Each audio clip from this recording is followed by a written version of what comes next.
Hello, people of YouTube. Oh, that's not what I want. Okay, hold on. Hello, people. Whoa. Okay, well, we know the audio is working. That's not what I wanted. I'm trying. Okay, here we go.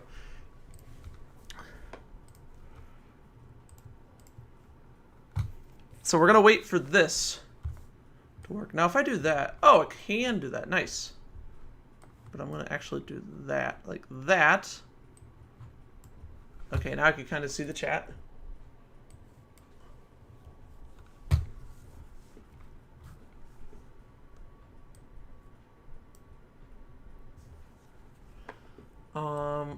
Let's not do that because that's gonna.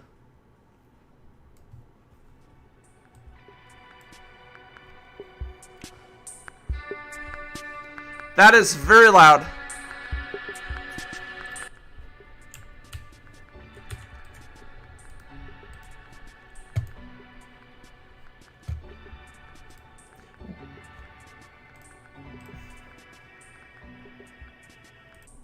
There.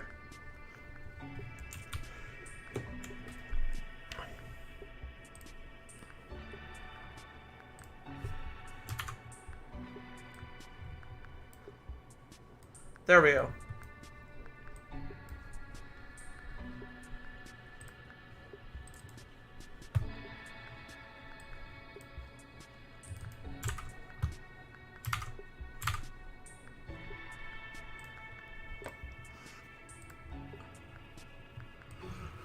All right.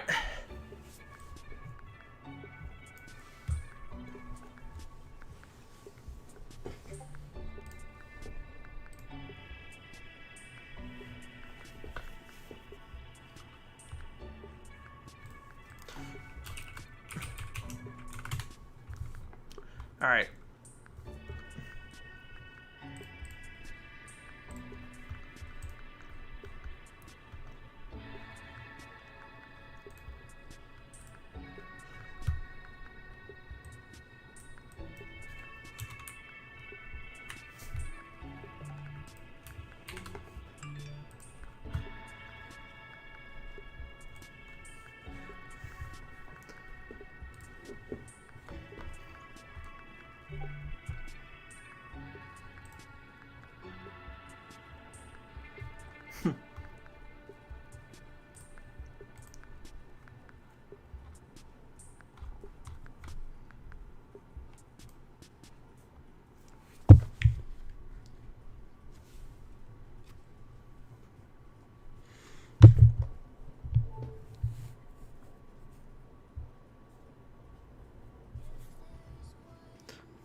Oh, copyright. No, no, no, no, no.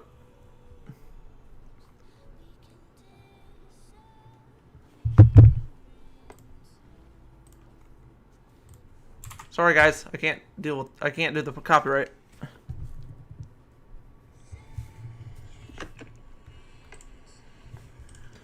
I could probably turn the music up a little bit, though.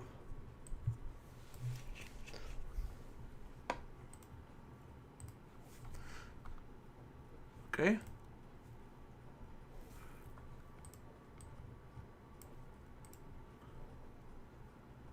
What is this?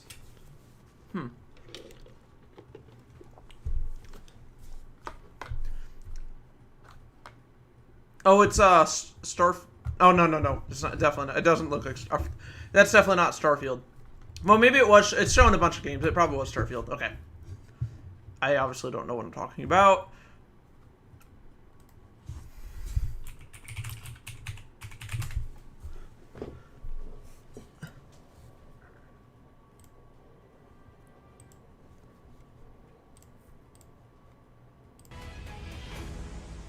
$27 games coming to Game Pass. All right.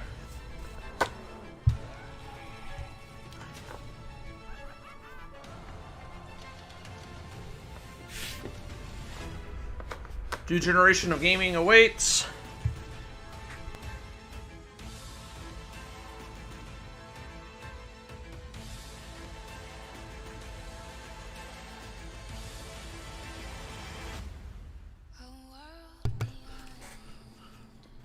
Starfield. Okay, I think the audio is okay. Hello and welcome to Xbox Game Showcase Extended. I'm your host, Paris Lilly. You may also know me from Gamertag Radio and Kind of Funny. I'm excited to be here with you today. We just saw a recap of Sunday's Xbox Showcase, and wow, 30 games from some of the world's most talented developers, and 27 of those games are coming to you on Xbox Game Pass. We saw the first in-engine footage of Starfield and learned that yes, Bethesda is bringing it to Xbox, PC, and day one on Game Pass exclusively. They also showed us Battlefield 2042, Sea of Thieves, A Pirate's Life, Stalker 2, Psychonauts 2, and how about Redfall? Like they said, this year, Xbox is all about the games. Today, Xbox Game Showcase Extended is our chance to hear from the developers behind the games that are redefining interactive entertainment. Developers like Double Fine, Playground Games, Supergiant, Rare, 343 Industries, and more. We also have a new accessory design program to share with you, and a couple of other cool surprises. That's enough talk. Let's jump in. All right. If you guys are wondering why I'm streaming on YouTube instead of Twitch, whoops, I didn't mean to close that out. The reason I'm doing this on YouTube is because if I'm streaming on Twitch, I'm not allowed to upload it directly to YouTube, not for 24 hours. So if I do this, that looks pretty cool. If I'm doing this, I'll be able to, it could go up immediately. It's already on YouTube now, basically. Mike, thanks so much for joining us. Hey, great to be here. Now, Mike, Forza Horizon has taken driving fans to Colorado, France, Italy, Australia, and the UK.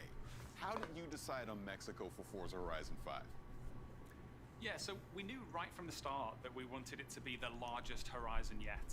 But it's not far down the path from that you realize you don't want to go... I've only played the Horizon demos. I never played, so we also like, the full games. Contrasting, most diverse open world we'd ever built. And then when you start to look at Mexico, it really is like the whole world in one country. It's got snowy peaks, tropical jungles, epic canyons, amazing beaches, beautiful architecture, incredible historic cities, but also modern cities as well. It really has everything. And then you add in the culture, the music, the artwork, the people, the history. And some of the games look blurry, some of them don't. Okay, well now it looks fine. Now that we're in Mexico, what are some of the authentic elements that we can expect? I might have to get this game. Yeah, totally. So we've got the largest and most diverse world we've ever built. And as I mentioned just a moment ago, something that really excited us about Mexico is the culture. What's with the swing in the background? Creatives from all across the Mexico. sign. We've had Mexican artists produce beautiful mural artwork that you'll find on the walls around the game. We've worked with Mexican music acts to produce original compositions for the game. We've worked with Mexican scriptwriters and actors so that all of those Mexican voices you hear in the game will sound really authentic. And perhaps not as obvious, but the other thing that is super authentic is all of our light data and skies. So we had a team out in Mexico with our 12K HDR sky capture rig. We captured more than 400 hours of sky data, and then we recreate that in-game. So all of the light, the shadows, the color information, all of it is recreated in-game based on real light data captured from Mexico. So everything you're seeing there just has that real authenticity, that feeling of reality. Now, we got a peek at Event Lab. Now, what can you tell us about that? Yeah, so Event Lab is a really exciting new suite of tools that will allow people in the community to create whatever they can imagine, really. If we look at the video right now, all of this that we see has been built using that Event Lab tool set.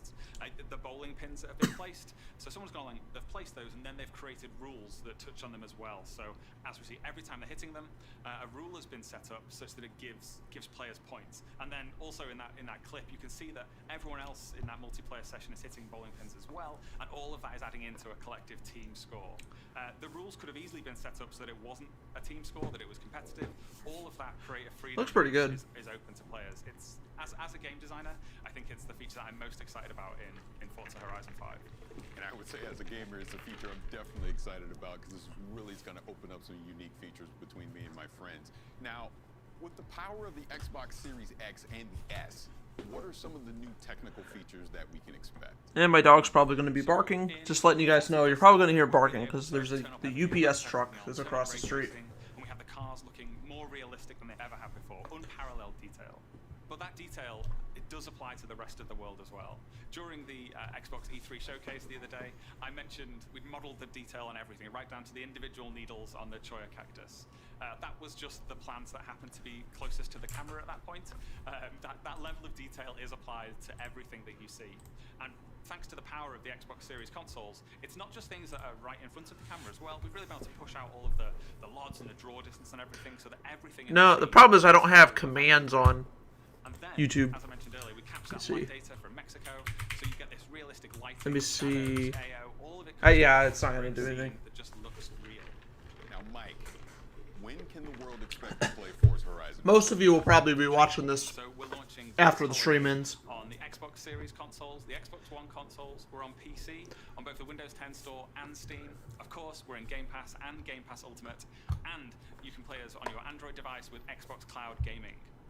And players who purchase the Premium Edition, or if they're a Game Pass subscriber and get the Premium Add-ons bundle, you'll get early access as well, so you'll be able to play a little bit earlier than everybody else. Now, Mike, this is a huge moment for you and the team. What does this mean to you?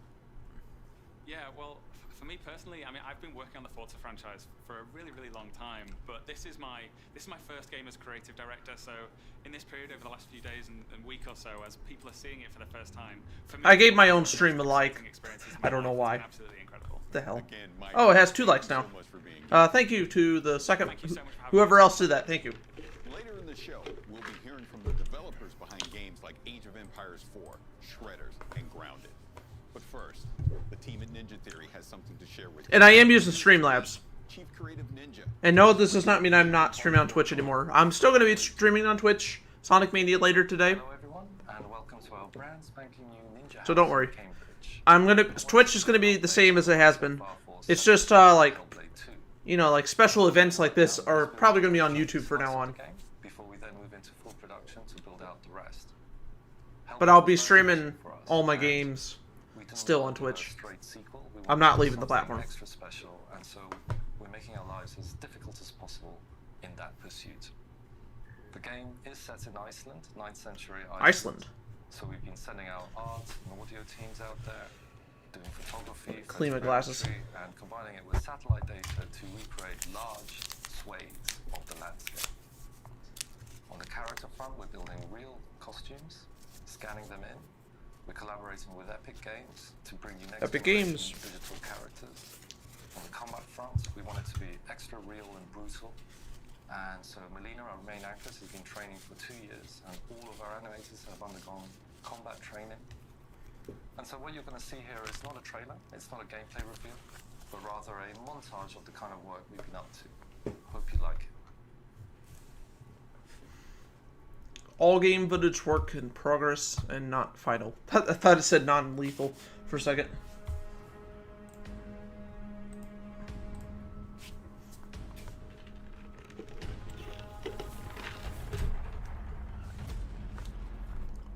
Oh, mouse! I had the mouse. I need to turn them. You follow me. On this That's weird. I have it set to window, but the mouse shouldn't be showing. So let me see if I can fix that. sea, Capture method. Wait, hold on. Oh, okay. Let me capture cursor. through the valleys of despair, Okay. Okay, that's better. Now you can't see it. over the mountains of rage, to the depths of fear in my mind. You might see me as weak, but I will This game seems to be behind. running at a lower frame rate, or the trailer at least. With our swords, We will forge new stories to strike the gods that haunt us. We will embrace our suffering, soothe our scars of grief, Oh, we'll leave that up there. and break their siege of our minds. Kind of weird. They may see them as gods, but we will show them what lies behind our eyes. Gá er í á fjalli, undis njóta.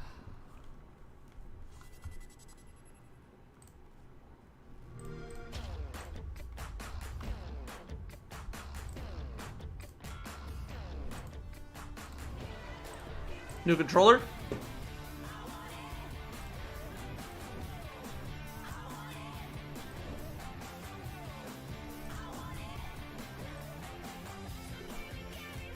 You design it, we built. Oh, nice. You could basically just design your own Xbox controller. I said Xbox, I meant controller. The adapted controller. It's kind of cool. Pit beer. Oh, you could put, okay. So you could put like whatever you want on it to say.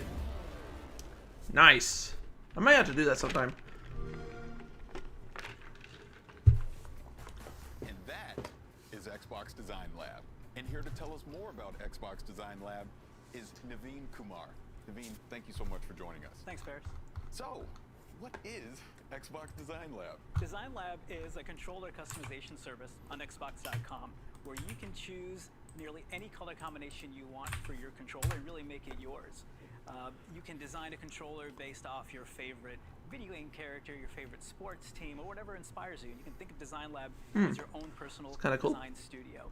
Now, we've originally launched Design Lab 5 years ago and have since sold millions of controllers to fans around the world. But then we had to take a pause as we brought up our latest generation of Xbox hardware. But now we're back offering customization on the latest generation Xbox wireless controller. Now, we have so many awesome controllers here right now. Can you kind of talk a little bit about them? Yeah, well, right off the bat, you can see there's tons of color options to choose from. For most of the parts on the controller, you can choose among 18 different colors for all the different pieces on the exterior. 3 of those colors are brand new to Design Lab. We have Shock Blue, Pulse Red, and my personal favorite, the Electric Volt color. Most of the colors include post-consumer recycled resins in them. So there's a portion of things that are ground up, like automotive headlights, recycled water bottle jugs, things that make the controller more eco-friendly. We also have new button options for the ABXY button set and the View menu share, including a really cool button option for ABXY that's a throwback to the original Xbox 360 controller. So you got to check that out. And yeah, this is just the beginning. We're excited to introduce more customization options over time. Now, 2 of these controllers were inspired by games. Can you talk about that? Yeah, so there's a blue and green and purple All one right. that's inspired by Psychonauts 2. We just love the key art for that one, so we work with our partners to develop a controller to help bring that Kinda to looks life. cool. And there's also one that's inspired by Grounded and the aphid character from that game. We had a lot of fun in designing that as well, as the controller kind of looks like an aphid if you look at it from the right angles. Now, I created my own controller. I'm going to pick it up now. I'm a huge Los Angeles Lakers fan, world champion Los Angeles Lakers, and my design was inspired by that, so I went with the yellow on the front, I went with the purple on the back. I designed the buttons kind of with the black accent along with the shoulders and the triggers. But I also did an inscription on it, and my inscription says, "Ka can't cook." And that is inspired by my good friend, Khalif Adams. He does a fantastic show called Spawn on it, but he's a terrible cook. So I want to make sure that every time I pick up a controller to play on Xbox, I'm reminded how terrible of a cook he is and to avoid it at all costs. But enough of terrible cooking. Let's talk about something that you designed. Yeah, Don't I like got to my cook. controller right in front of me here. Again, on my favorite color, this Electric Volt. I just love the way that the midnight blue accents pop against it. The dark ABXY colors. Now I don't know how long this By is. a pair of sneakers I have at home, so I had to make a controller based off that. That's awesome. Now, one last thing. When can fans expect to start designing their own Xbox controllers? They can start today by visiting xbox.com/xboxdesign. I'm not gonna buy one, but Customization is really fun, and we're shipping controllers to U.S., Canada, and most Western European Nice. countries. And these make great gifts, whether it's for yourself or that special gamer in your life. That is fantastic. Naveen, thank you so much for being here. Thanks, Paris. Later in the show, World's Edge will give us a deeper look at Age of Empires 4. But first, Tim Schafer is giving us a closer look at Psychonauts 2. Hi everybody, I'm Tim Schafer from Double Fine Productions, here today to take a deeper look into Psychonauts 2. Psychonauts 2 is an action-adventure game starring Rasputin Aquato, a powerful young psychic, also a trained acrobat, who ran away from his circus home to join the Psychonauts and expand and explore his psychic abilities. One of Raz's most important psychic abilities is that of astral projection, which allows him to project his psyche into someone else's mind and see their mental landscape made real. He can help them wrestle with their inner demons and fight their actual nightmares in person. Which means the levels in the game are actually brains. And Psychonauts 2 has even more brains than the first game. One of the first brains you'll get to visit is that of Caligosto Lobato. Now, Dr. Lobato was actually a villain in the first game, but after Raz fought him, they kind of became friends. He actually has a piece of information that Raz wants, which is who kidnapped Truman Zanata. And Dr. Lobato wants to tell you, but he can't, because there's something going on deep in his unconscious mind. So Raz has to travel, along with Sasha and Mia and Coach Olander, into his mind and try to extract that information. And there's a lot of forces at work inside Lobato's mind, maybe put there by someone else, who are trying to stop you, including some of the enemies that you might recognize from the first Psychonauts game, including the censors, entities designed to stamp out thoughts that don't belong in someone's mind, including Raz, who doesn't belong here. But you also see a lot of new enemies, such as doubts and regrets. Lobato's mind is plagued with doubts and regrets, and they're very dangerous for Raz. Did I mention there's a lot of teeth? Have I mentioned there's a lot of teeth? There's a lot of teeth. He's an amateur dentist. He doesn't know a lot about teeth, but he really, really likes them. Luckily, to fight all these enemies, Raz will have his psychic powers, including his powerful psychic punch, where he has these hands that extend psychically from his body into a powerful melee combo. He also has his psychic blast, where he can shoot a powerful energy beam out of his brain. Raz also has the ability of pyrokinesis. It's always handy to be able to burn things with your mind. And levitation. Raz can use his own thoughts, his own thought bubble over his head as a balloon to float around or ride around on to get somewhere really quickly. So with these new powers, Raz can fight all these new enemies and hopefully find out who kidnapped Truman Zanata. Now, while Truman's been kidnapped, the person running Psychonauts is Hollis Forsythe, the second head of the Psychonauts. Hollis is also the head of the intern program, which is what Raz has joined now that he's become part of the Psychonauts. And he is invited into Hollis's brain for instruction. Hollis is teaching him a new psychic ability called mental connection, where you can see two thoughts in someone's mind and connect them, sometimes creating new thoughts, making new things happen. While Raz is training in mental connection inside of Hollis's mental classroom, he experiments a little too far and accidentally, maybe slightly on purpose, creates a lot of interesting gambling inside of Hollis's mind because he wants to go on the mission to the Lady Electopus Casino. Unfortunately, this connection leads to more connections, and eventually the whole thing gets out of Raz's control, and Hollis gets way too interested in gambling. And Raz has to go back into her mind, where he finds out that her memories of medical school, and where she studied, I'm not really into this game, have been corrupted by this gambling interest, and it becomes a casino hospital. And Raz has to actually go in there and engage with all these gambling machines in order to shut it down and return Hollis's mind back to normal. And she's gonna be really mad. Inside Hollis's mind, you'll see bigger, tougher sensors that have turned into bouncers inside the casino, and also a new enemy called Bad Idea. Bad Ideas spawn actual nasty-looking light bulbs over their head that become dangerously explosive and blow up in Raz's face. Now, headquarters. One of the things that happens in Psychonauts 2 that's most exciting to Raz is that he gets to visit the headquarters of the Psychonauts themselves, which is called the Mother Lobe. This is the center for all Psychonauts activity, and Raz gets to see his old friends Sasha and Mia, who were counselors at summer camp in the first game. He now gets to see where they work. He gets to see their offices, he gets to see their labs, he gets to see their co-workers, other agents in the field, but also he gets to see the admin and maintenance staff as they go about their business and hang out in the cafeteria, and sort of the everyday happenings of what appears to be normal in the Psychonauts world. There are a lot of little hidden pathways and treasures around the base that he can find, side quests and scavenger hunts, and things that you might recognize from the first game. There's a lot of characters to meet, a lot of fun things to discover, a lot of secrets about the Psychonauts themselves, and the lore of the founding of the Psychonauts, including the Psychic Six, who were seen on stumps around the campfire in the first game, but now we get to go much deeper into the story of how they played a part in the founding of the Psychonauts, how they were brought together and recruited by Ford Cruller and turned into this amazing international espionage force. One of the things that was so important about the first game was exploring this natural environment around the summer camp, all the little hidden paths and caves where Raz's adventures took place. And so in the second game, we've expanded on that. There's an even bigger natural environment, multiple natural environments around the headquarters that you can explore. There's a quarry outside the Mother Lobe, which is where they dug out these massive deposits of titanium. Titanium, this psychoreactive mineral that amplifies and changes psychic powers. There's lots of secrets around the quarry, lots of abandoned mines and caves and things to explore. And next door to the quarry is an abandoned roadside attraction called the Questionable Area, a sort of power vortex of strange happenings, which is also caused by the titanium deposits in the area. Water flows uphill, animals behave strangely. There's caves dedicated to the mystery of the Sasclops, which is a giant one-eyed being that might have existed and might not have. Here in the questionable area, Raz's family is camped out, his entire family, as if to embarrass him in front of his new Psychonauts friends. His family has showed up and they want him back in the circus. It turns out some of his family members, including his own father, have a little bit of psychic power themselves, and they'll be exploring that in Psychonauts 2, and you'll get to find out who put this curse on Raz's family to die in water. The Quados have been cursed by a mysterious character. Okay, sorry, I was just looking at WordPress.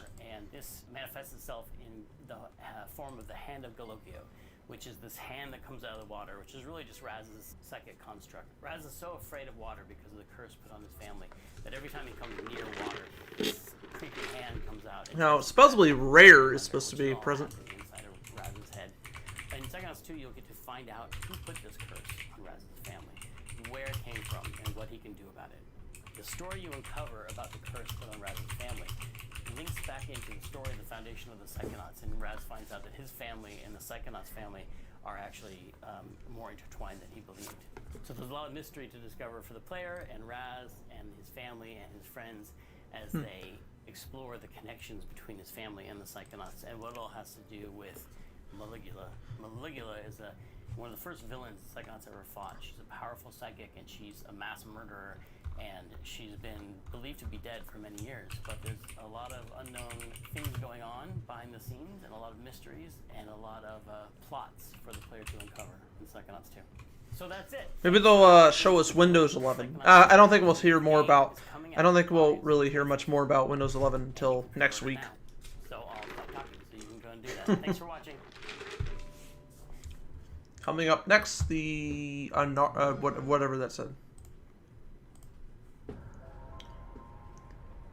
What is this? Hello? Hello? NASA! Leo! Who's this? Lance! Get on! Thanks. No problem. Stick together and let's do this. Is this a disco? So it's a first-person shooter. All right, looks okay. I do not like. What kind of gun is that? Hit your pulse. This is not They good. don't even look like natural guns. What if? Oh, I mean, that one kind of does, but the other one didn't. Just run. No stopping, no shooting, just straight to the bridge. Get that flasher!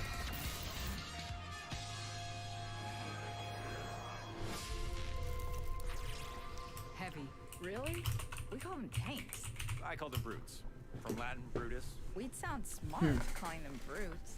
Leon, you don't want to get in here and help name these? No, I'm good. Brute! Whoa.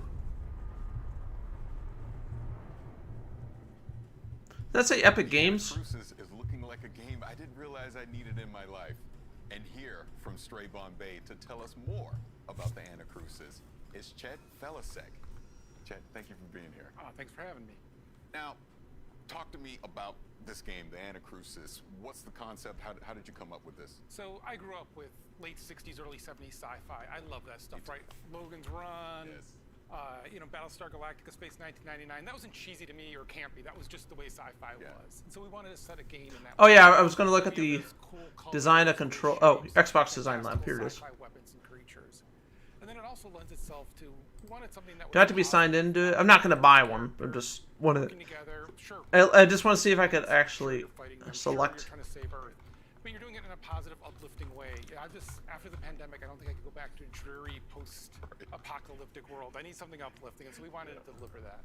That's awesome. Now, talk to me about the gameplay. You've said that there's an Now it's infinite replayability doing some to weird this, thing so now. how does that factor in? Yeah, so there's 4-player co-op, so you're playing with your friends, and what we want to do is His head was getting cut off playing games. because of my So we have a lot webcam. different systems that do that. Because of It all this. the idea of the AI It's driver. not. The AI Let's not do driver is that. driving everything that's happening in the game with items, where they're placed, what's happening with the creatures, what's happening with your health kits, your perks. All of those systems are driven off of that. And so what that means is, Why is Microsoft's site not working? Last time we played this, there was nothing here, and this time we're being overwhelmed. And then you also have those peaks and valleys, so that you have some downtime, and then you have some really big uptime in it. or a lot of combat happening in it, we're also monitoring how people are playing. So if you're first time playing and your team isn't doing very well, we'll put health kits right on the main path for you to find. And then if you don't find them at first, we'll spawn a couple more later.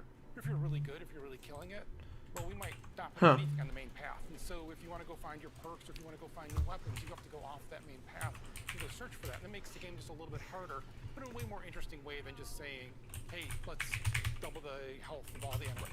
Right. And then we do something that we actually look through session to session as well. So if you play with the same 3 friends every week... Is it the whole website that's crashing? I just refreshed a different video on YouTube. I just have Zelda music in the background. It's not playing right now, but I'm going to play it in place of copyrighted music. Well, not that Zelda's not copyrighted. You know what I mean. Anyway. I love that it's scaling. Let me see if I could actually do anything on the Microsoft website. Or yeah, that's fantastic. Now, kind of deeper dive more into the perk system that you're going to have in the game. So for the perks, we looked at a lot of games where you start with, let's say, a class-based thing. And then, if you're playing with your same friends, well, I'm going to be support, you're going to be carry, someone else can be help. Like, we kind of get into a rut of what systems we're playing and how we're playing. So we want to be able to mix that up so that every time you're playing, you're also kind of... Try it one more time, otherwise I might just have to try it later. Perks come in this thing called the meta compiler, and you have to go find the meta Can compiler. I do anything on the website? From 1 to 3 perks to choose from. I don't think it's just not working. Essentially building a deck for your character. And so you might have it where, if you saw in the trailer... Let me see if Microsoft's site's working. Kind of like a melee shove.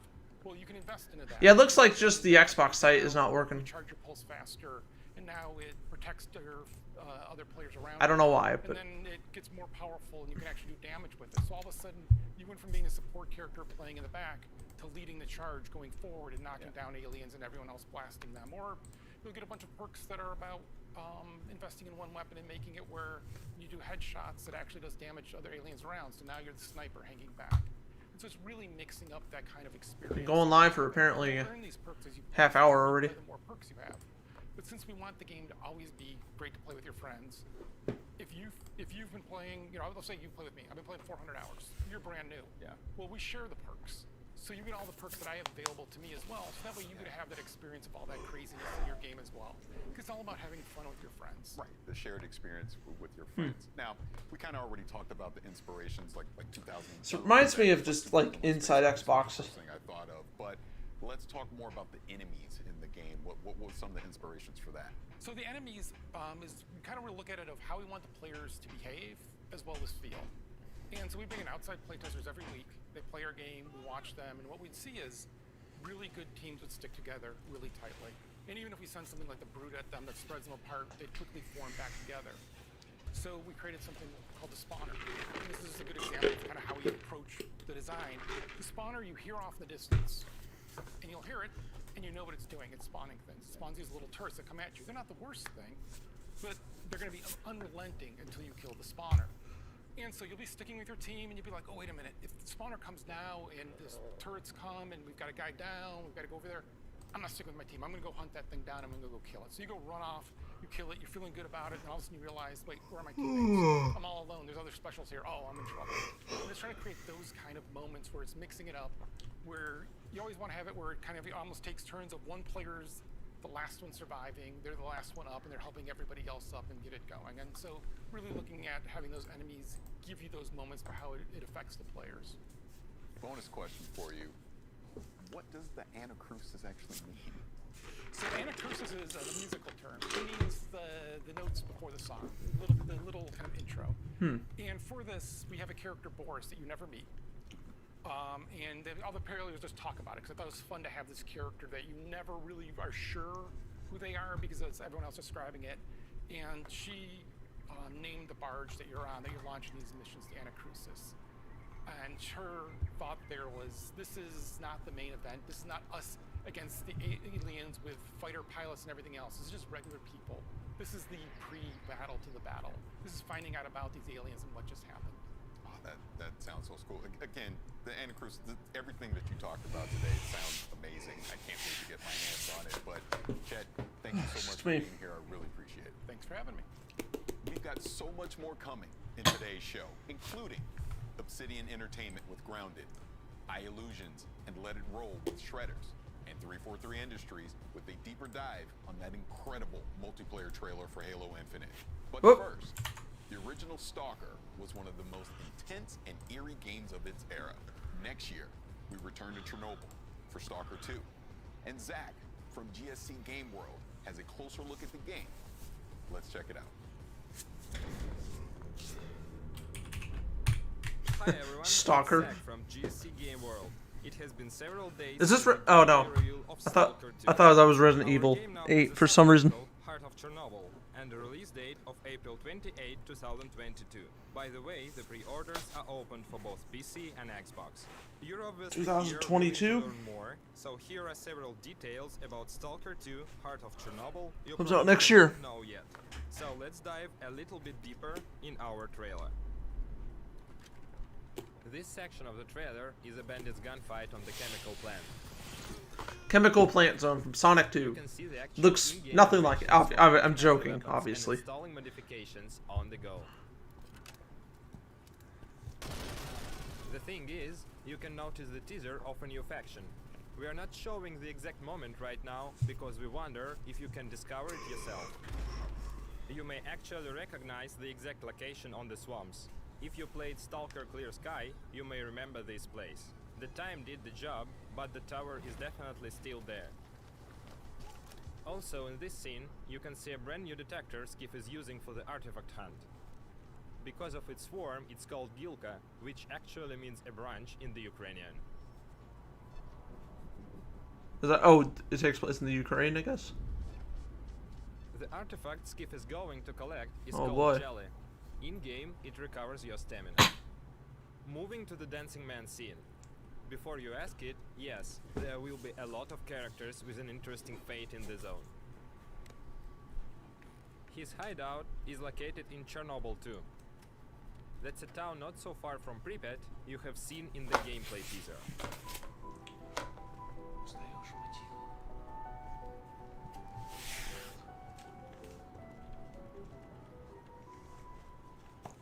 Это культура. А ты одно и то же по кругу лобаешь. Сам же The campfires. A small isle of safety in the unwelcoming zone. A place where you can finally have a little rest before another foray. You have seen the campfire during the first trailer in the Rookie village. Of course, it wasn't the only one. The zone is full of dangers and mutants. The monsters are the result of the numerous experiments. We're not ready to show you all of them, so let's stick to the old good bloodsucker for now. Считаешь, я не думал, как обойтись без его смерти? Она не могла быть свободна, пока он жил. Зато теперь посмотри на нее. Russian? Or Ukrainian? Do they speak the same language? I don't know. Мне жизнь, новую жизнь. Жизнь, которую я готов вернуть, если потребуется. I don't know what he's saying. Я буду защищать ее. Всегда. Well, there's no In this subtitles. rooftop scene, we are truly proud with the quality of the animations. We made a small behind-the-scenes video from our motion capture studio. Interesting. The face photogrammetry process makes the final result as close to the reality as possible. Она не могла быть свободна, пока он жил. Я буду защищать ее. Всегда.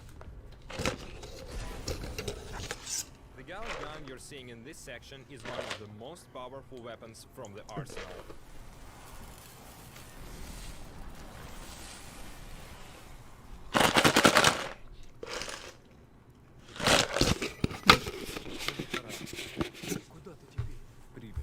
Moving to the final thing for today, the man at the end of the trailer is Sergei Grigorovich, the creator of the Stalker series. Удачной охоты, сталкер. Thanks for joining us today. We can't wait for the moment when the time comes to enter the zone on April 28, 2022. As you just saw, Stalker 2 is shaping up to be something special, and I can't wait to play it next year when it comes to Xbox, PC, and Game Pass on day one. On Sunday, we saw the trailer for A Plague Tale Requiem. the sequel to the award-winning Plague Tale: Innocence. And for those of you who are fans of the original, we've got some good news for you too. Where is he?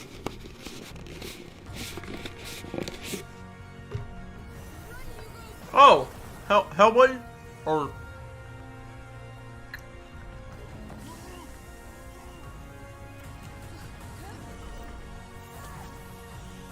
No one can escape their own blood. We call this odorous. Where is your son?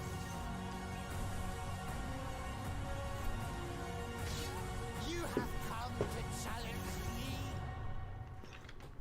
Plague Tale. All right. Next month.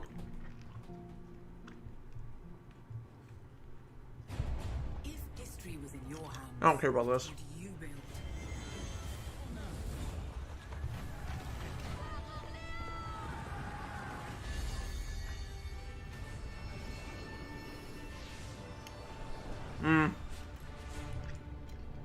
Empires 4, or Age of Empires. The king is back, and here to I'm tell gonna us move about this 'cause Age it's of blocking Empires some 4 text. Are Adam Ice Cream and Emma Bridle from World's Edge. Thank you both for being here. Thanks for having us on, Paris. Oh, absolutely. my legacy age player. I'm excited for this. Now, you had some news at the briefing. Can you kind of talk about that a little more? Well, I mean, fans got to have their first looks at two more of our long civilizations, the Abbasid Dynasty and the French. Totally different ways to play, but I'm really excited to show them there. And then also, we got to see their first taste of naval gameplay, which we haven't shown off at all, except for a little teaser at the end of fan preview. Paying off that tease, and we also revealed one more of our campaigns, the 100 Years War, and Joan of Arc made an appearance.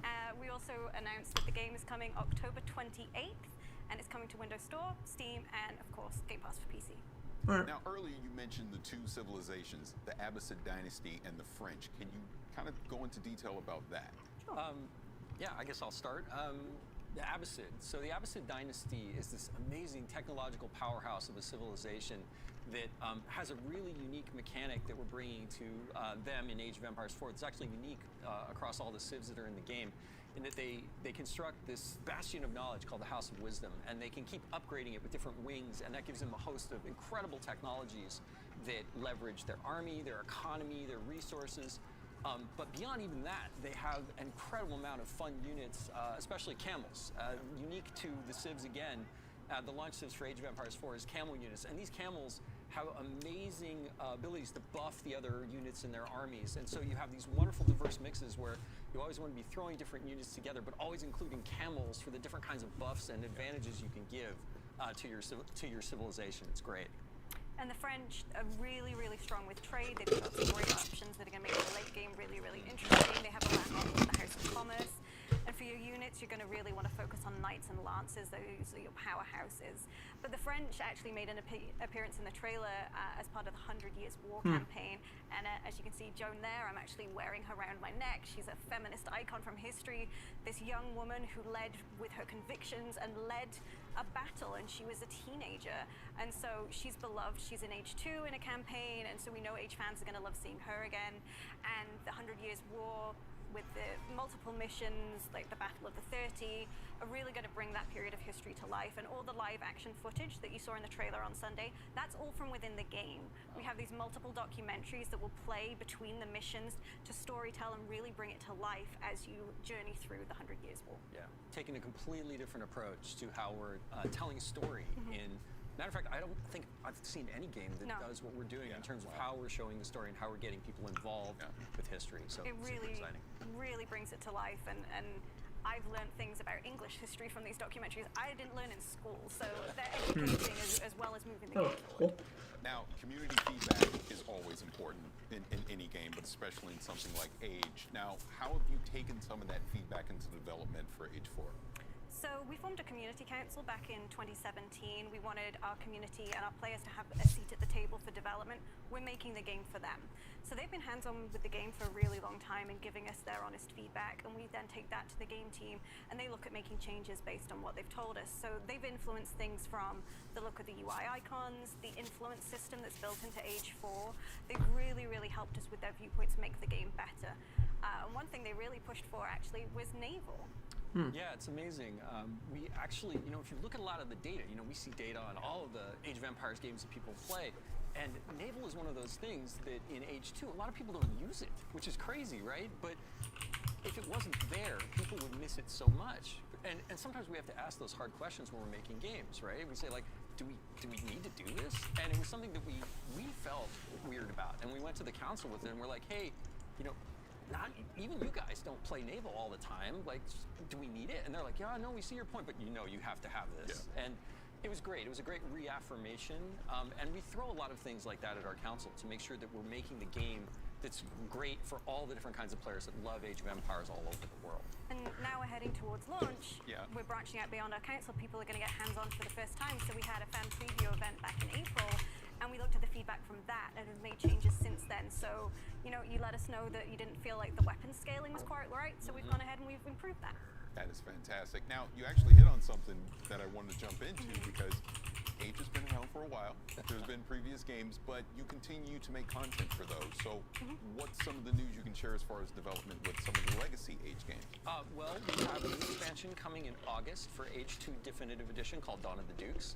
And in that expansion, we're going to be adding 2 more civilizations, the Bohemians and the Poles, and 3 new campaigns for the Lithuanians, the Bohemians, and the Poles. And those are great stories about really cool, like, brother and sister teams that work together to kind of rise up these empires. And I can't wait for people to get their hands on it. And the great thing is that if you pre-order Age of Empires 4, you get that for free. That's part of the deal for pre-ordering Age 4 on the different platforms. Nice. And for Age 3, of course, because we don't want to leave them out either. Age 3 Definitive Edition, we're hard at work on an African PDLC with new civilizations and campaigns, and I can't wait to show more, but we're not ready to talk about that one just yet. But if you don't want to miss out, go to ageofempires.com, become an insider. You get little sneak peeks at things we've got coming and chances to get hands-on with content early. Yeah. Now, shifting us back to the present in Age 4, what's some of the things people can expect as we lead up to launch? Well, we've got a bit of an exclusive for you today. So we're going to name our remaining launch civs and our remaining launch campaigns. We're not going to show them just yet. That'll come closer to launch. But our 2 remaining civilizations are the Holy Roman Empire and the Rus. And the names of our 2 remaining campaigns are the Rise of Moscow and the Mongol Empire. All that sounds fantastic. Please. No, I was just going to say I'm so excited. I get all gushing about things like this. You're going to have to wait a little more to get information and see more detail on those civilizations and campaigns, but we've also got, you know, a ton of stuff planned. We have a beta that's going to be coming up. So, you know, you can go to ageofempires.com to sign up be an insider to get in our beta and get a chance to actually get hands-on with the game. And then, of course, again, you know, we're launching October 28th. Yep. Not long to wait. You know, on Steam, on Windows 10, and on Game Pass for PC. So it should be great any way you want to play. We're just really excited. That is great, and I'm sure Age fans all around the world are really looking forward to that. So, again, Adam, Emma, thank you so much for being here. Thanks for having us on. No, thank you. Massive battles across land, air, and sea have been a hallmark of the Battlefield series from the beginning. In Battlefield? this next video, I don't care about Daniel 2042. will tell us more about what DICE can do when it brings all-out warfare to the world's most powerful console. Incoming fire!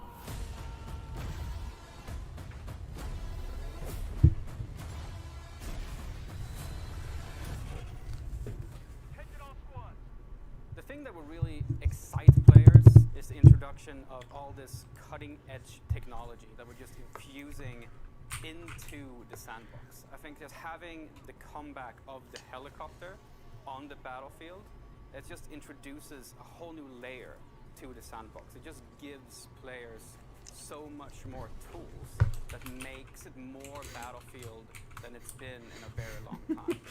Hold on. Enable our players to be really, really creative with the tools we give them. And that's what Battlefield is kind of all about. Being in a massive, open war setting and being able to say like, hey, there's a problem over there, go solve it. And players actually choose how they want to solve that problem. And through that process, create their own Battlefield moments. Sorry. Oh, I just thought So something funny. in 2022, you will experience 3 really distinct experiences. The one we're talking about right now, we're talking about today, is the experience that we call the all-out warfare experience. Now, this is the place you go in 2042 when you want to have those classic Battlefield experiences. This massive war, where it's, you know, air, land, and sea just coming together in these massive battles. But we've actually made a distinction between 2 separate experiences within the all-out warfare experience, and that's Conquest, which is very much a staple for our franchise. It's something that our fans know and love, and we're just taking the Conquest experience to the max this time around. Conquest is all about the freedom, the access to the sandbox, being able to choose where you fight, how you fight, where you want to go. But it's also experience that will allow players to kind of choose their own pacing. And there's moments in Conquest where it's complete chaos.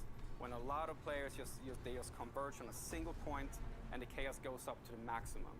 But there's also moments within Conquest where, you know, you've just had that big battle and now you won that battle. You go like, okay, you bring up your map and you have a conversation with your friends and you say like, okay, where do we want to go next? Oh, we need to go over there to that state. Okay, how do we get there? Oh, let's call in a vehicle. And a vehicle, you can call it in wherever you want. And then your friends, you hop into the transport vehicle and you go across the map and you go to a new location where there's a new fight. So Conquest is just that full freedom to the sandbox. And right next to that lives the other experience within all-out warfare, which is Breakthrough.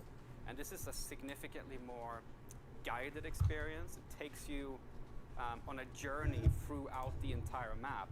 And in Breakthrough, there's an attacker and there's a defender team.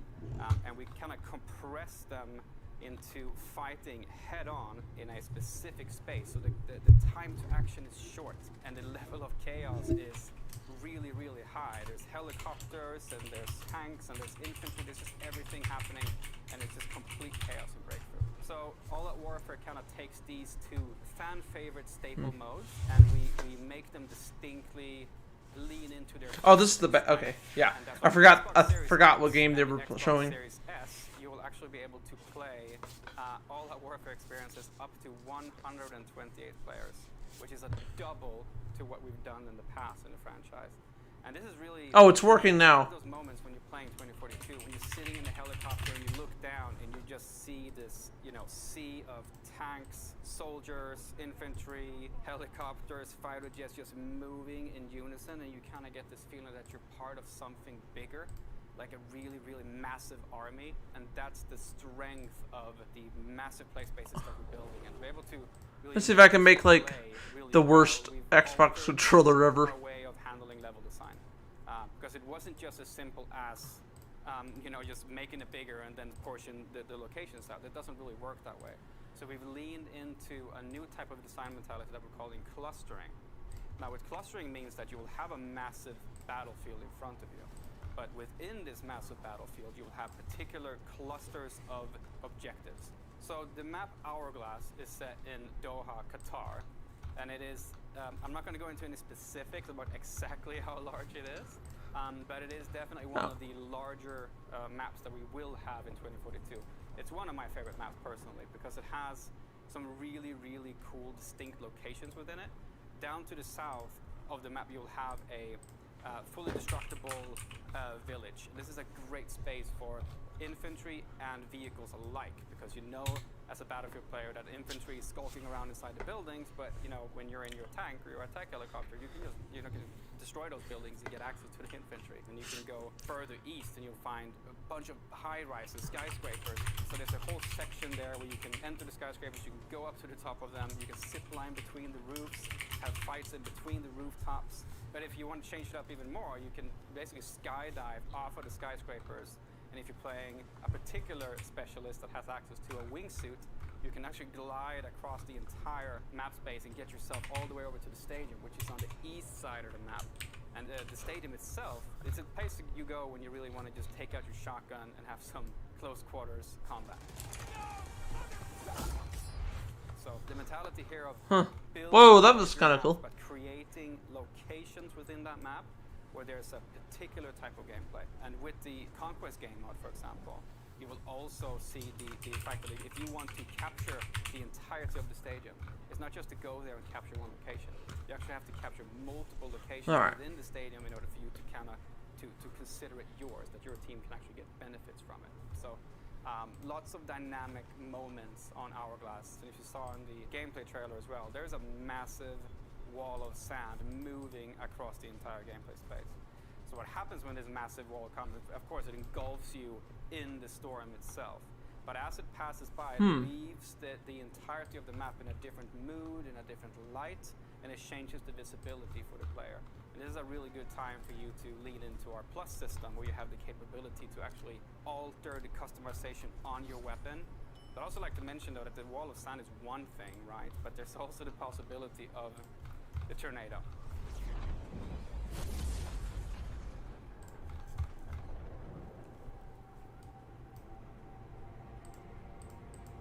The tornado is this massive disruptor that just comes into the play space, and wherever Tornadoes. Destruction follows. It's a massive. That's kind of cool. Remember in Phantom Pain, you could actually like summon like storms and stuff. Throw you across the map, pull helicopters into it.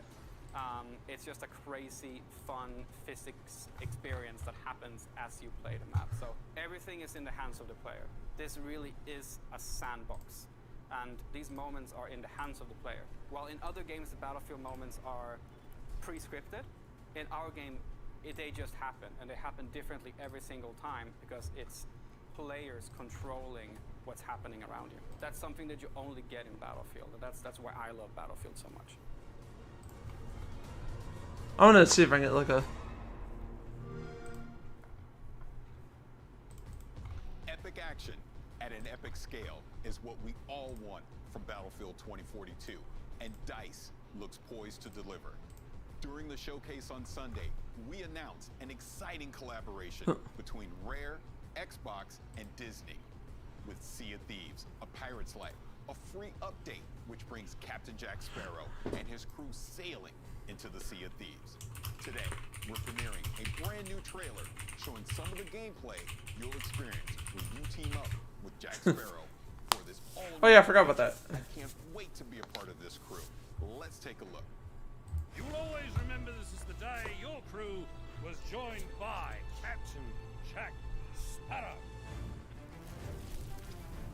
To the Sea of Thieves. Quick as you like. Chop, chop. It's time to bridge the worlds and take our rightful places as lords of the sea. Now we have awoken as we are. I still have this bow on my head. I don't know if anyone noticed, but I have a bow on my head. Just for the hell of it. I wanted to see if someone would notice, but no one's noticed yet. Woo! First place I've found where everyone appreciates my uniqueness. They're coming aboard! Keep your crusty claws off me! Davy Jones wishes you destroyed, and I shall oblige him. What is that infernal What is that? That's Captain Infernal Noise to you, mate! Sparrow! Destroy that statue, and there'll be the double to pay. Enough of this. Hear me, my daughter. Come more than me. Seas of Thieves, A Pirate's Life. It's not true. Unless it's flattering, in which case, it's all true, but they left out the best bits. Savvy? Hey everyone, Joni, executive producer on Sea of Thieves here. So we've shown you the cinematic trailer, we've shown the gameplay trailer, but there's still more to come. So on Sunday at 11 AM Pacific, 2 PM Eastern, 7 PM UK, and 8 PM in Europe, we have the Sea of Thieves, A Pirate's Life showcase. So this is a real... That's another showcase. The details behind this collaboration with Disney. How did we bring Jack Sparrow into our world? How do we capture his humour and his charm and all of the kind of characters that are coming in as a part of this? We're going to get a first look at a couple of tales and actual gameplay of those. We're going to get some behind-the-scenes interviews with our development team, and also just to chat with us, with Disney, just about how this collaboration came to be. So it's going to be amazing. I hope everybody tunes in. So we'll see you on Sunday.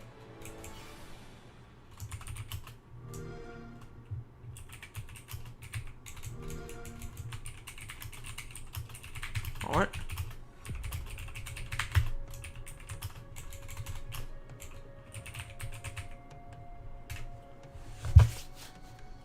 All right. Is this Flight Simulator, I think? I need to get this. Is this on Steam? I don't even know. I kind of want to watch the trailer. What happens if you crash your plane in the game?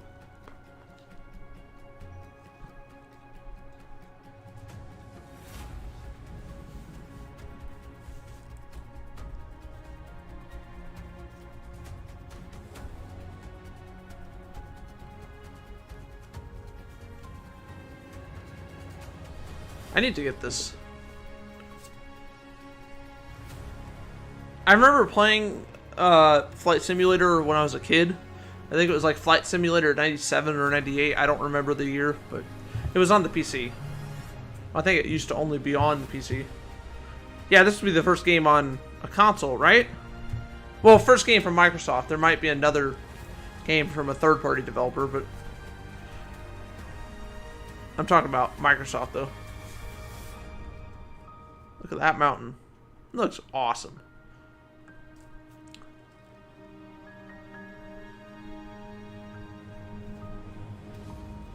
The sky is... I thought it said the sky is falling. The sky is calling. Microsoft's Flight Sim. Yep.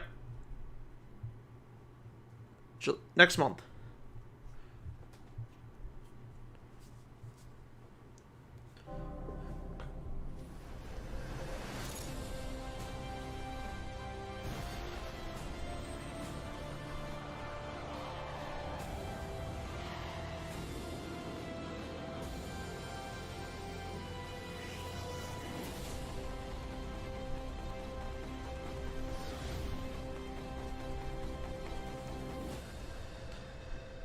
Oh, nice.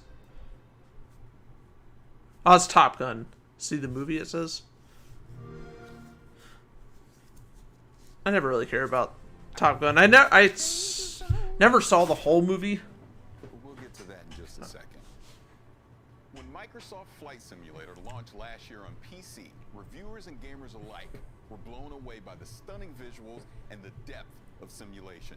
Joining us is Jorg Newman, the head of Microsoft Flight Simulator. Jorg, thank you for being here. Really appreciate it. Good to meet you. Jorg. Those are cool glasses. You get your jacket. Yeah, I got my jacket as well. So, you had some announcements this Sunday about Microsoft Flight Simulator. Can you go into that a little What's bit? his... Yeah, it was super cool. We announced that Microsoft Flight Simulator is coming I thought this said Air to Force. Xbox Series X and S. And the franchise has an awesome history on the PC. It's going back all the way to 1982. You know, it predates Office and Windows.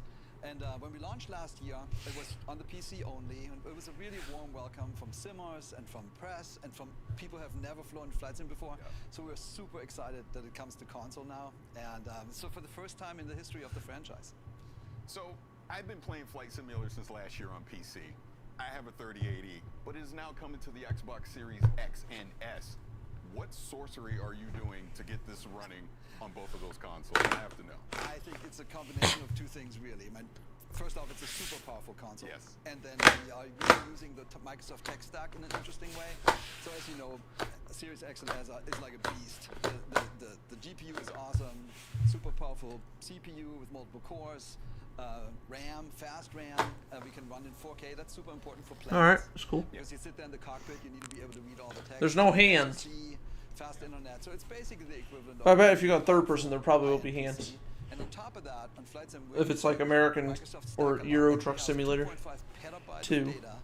It's 1.6 million CDs sitting Whoop. on Azure. And we're basically streaming that down as you go.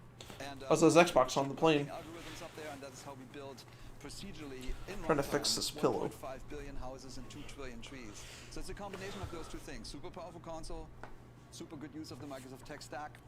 You get it to work on console. That is fantastic. Now, with Xbox Game Pass and with it coming to console, you're going to expose Flight Simulator to a lot of new gamers, right? So what are some of the things that you're going to do to make it more accessible to a wider audience? So you're exactly right. We had a little bit of that last year when we launched, because we knew the flight simmers, that's their hobby. They came in, they know everything about aviation, they know exactly what to do. But we had a lot of people come in through Xbox Game Pass on PC and basically tried for the first time. So even on the PC launch, we did a bunch of work on onboarding with tutorials. We gave some assistances, but now for this Xbox version, we're actually doing a ton more. And I actually brought you a little video. And so there's 5 things we did. The first thing, if you're becoming a pilot, the first thing you do is you do a discovery flight.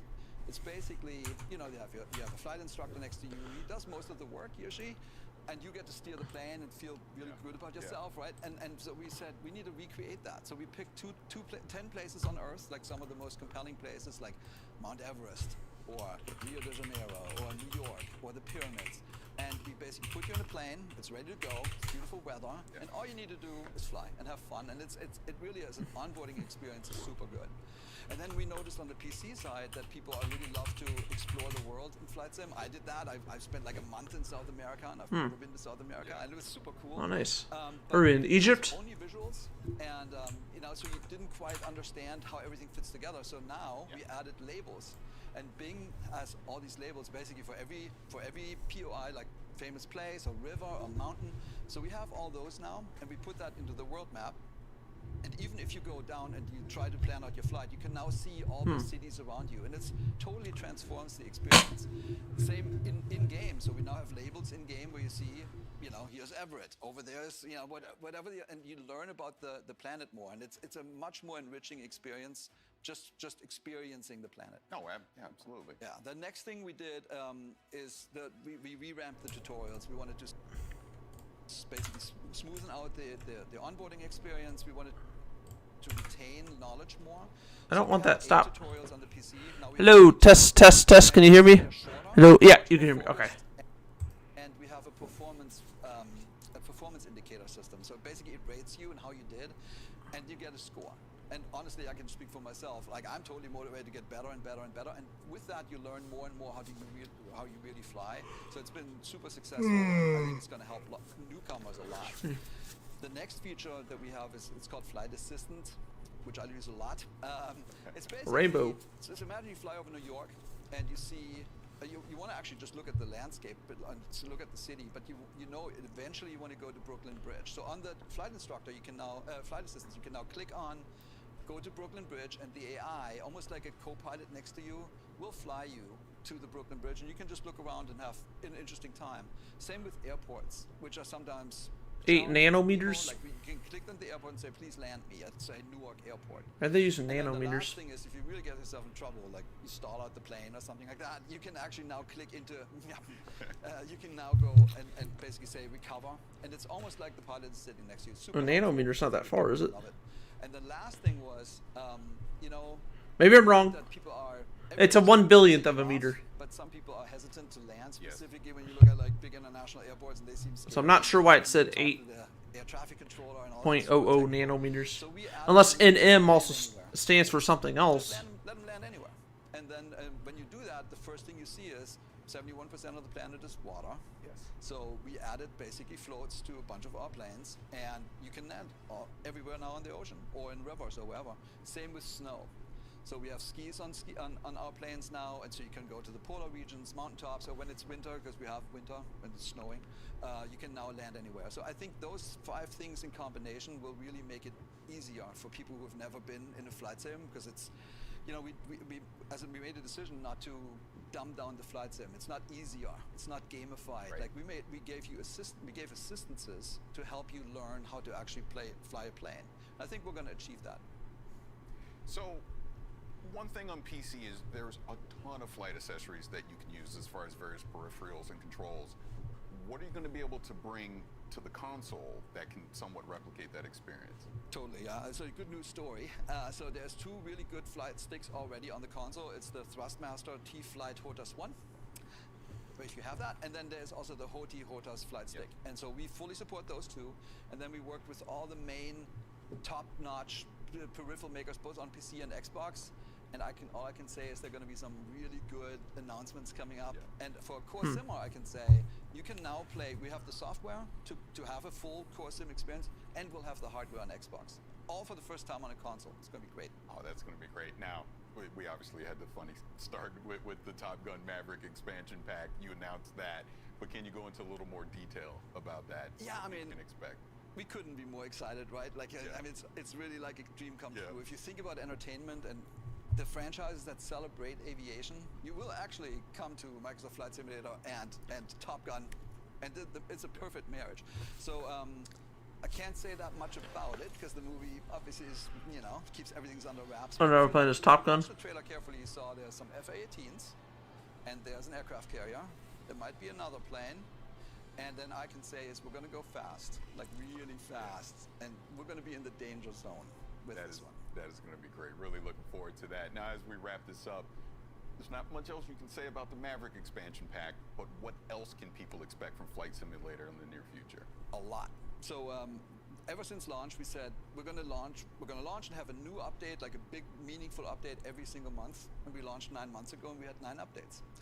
So we have something that's called world updates, where we just pick a zone on Earth, like the United States or Japan or like England and Ireland, and we make that really better. Like we get the best possible satellite imagery. We create an elevation map that basically makes the mountains look better. We create 3D cities. Like after launch, we launched London and Paris.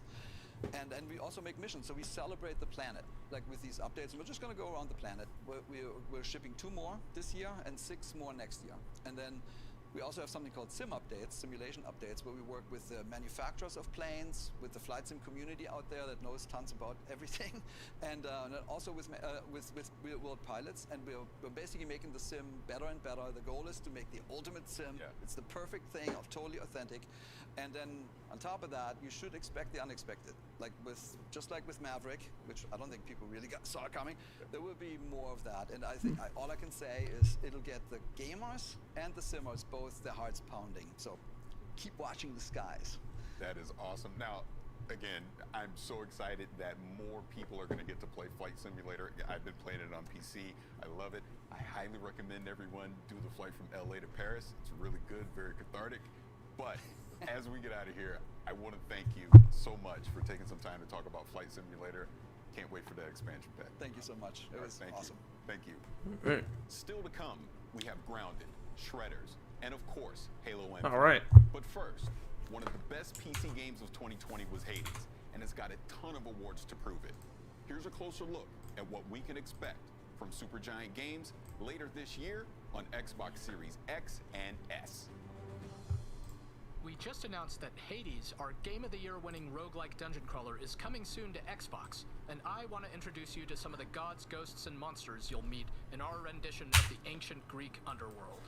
You don't need any prior interest in Greek myth to get into Hades, but as you play, maybe you'll get to wondering how much of this stuff comes from mythology. The answer is a whole lot. Greek myth is filled with wild, fascinating, often contradictory stories of these larger-than-life characters. The Olympians are a big, complicated family, always bickering and always pushing each other, and their portrayals in classical mythology inspired our portrayals in Hades. Let's start with Hades himself. What is it now? I've a mountain of infernal parchment work. He's often relegated to the role of villain in many modern adaptations of Greek myth, but in classical mythology, he's a complicated guy, and much more principled than some of his brothers or sisters. He's so fascinating, we made a whole game about him. As the god of the dead, Hades has an imposing reputation to live up to, so he even has a monstrous pet in the 3-headed hound of hell, Cerberus. The idea that this savage beast was still somebody's pet dog crystallized how we wanted to portray the gods in Hades, that despite being immortal and all-powerful, they're not so different from the rest of us. Though, let's not forget Zagreus. We've heard from many players who figured Zagreus was a god of our own creation. After all, who's ever heard of Hades having any kids? But according to some ancient sources, he did. Greetings, Father. My ransacking was a delight, thank you for asking. So I'll just be on my way again. In classical mythology, Zagreus is a little-known chthonic god, meaning a god of the underworld, sometimes associated with Dionysus, the god of wine. But in other cases, he is associated with Hades. How could Hades have a son nobody knows about? How does he fit into the myths we do know of Hades? We were so drawn I was thinking it was like called Hades, like it was based on hell or something. I know hell and Hades may or may not be the same thing, but you get what I'm saying. Achilles, a near invincible warrior in his day, once called the greatest of the Greeks. I don't actually know if it's the same thing or not. Despite the circumstances, remember your training out there. The pain of death is but another obstacle. Hades takes place after his untimely demise during the Trojan War, once he's had a lot of time to reflect on his life choices. Achilles lived in glory, so he's got an okay gig in the afterlife, but some wretched souls end up in a really bad spot in the underworld, and for better or worse, they get to meet Megara. Rather stubborn, are you? Maybe my whip might make you reconsider whatever it is that you're attempting here. She is one of the three Fury sisters tasked with torturing some of the absolute worst souls for all eternity. And in our game, she's also tasked with making sure Zagreus doesn't make it out of the underworld. These two have a lot of history, and since the story of Hades keeps moving forward each time you play, the more you run into Megara, the better you'll get to know her. There's also Thanatos. He may decide to drop in on you when he isn't busy whisking the souls of the recently departed to the underworld. Thought you could just get away from me, did you? He is the personification of death, according to Greek myth, Right. though represents more of a peaceful death than, say, the kind that happened a lot during something like the Trojan War. So even though he can seem a little sinister at first, in the spirit of the mythology, we wanted our Thanatos to have a gentler side. Thanatos has a couple of brothers in Hades, such as Hypnos here, the personification of sleep. Paul says here one of the wretched thugs got you. Too bad. When he's not dozing on the job, Hypnos can comment on every single possible way you can die in this game, of the dozens and dozens of different possibilities.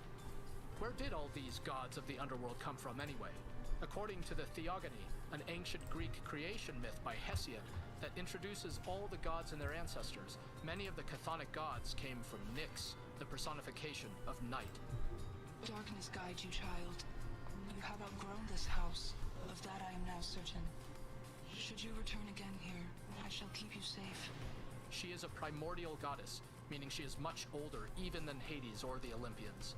And in our game, she has an important role in the underworld, not the least of which is helping you unlock I don't really care about this game. There are 30 different characters to meet and grow closer to the more you play Hades, and we hope you enjoy getting to know them all. Some of them feel truly ancient and godlike. Some are funny, some are scary.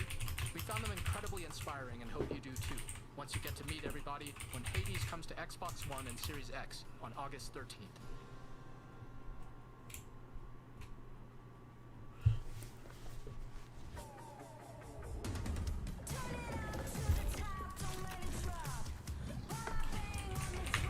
No, hold on. I can't have that playing. What happened? I just had... There, okay. Sorry. We'll play Zelda music. Because I don't want to get copyright claim or strike.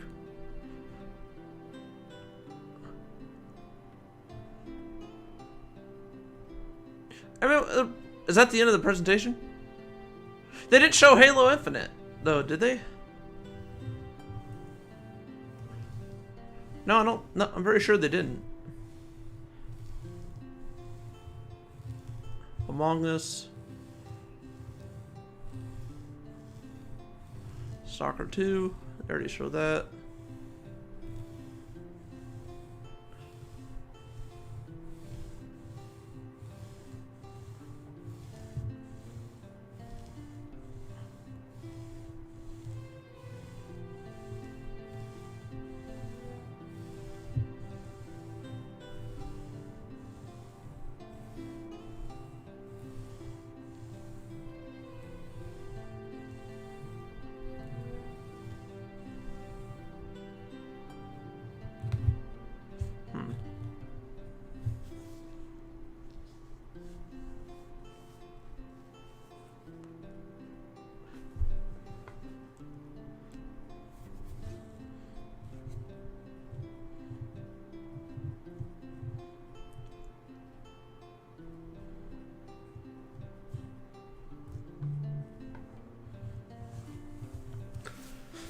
All right.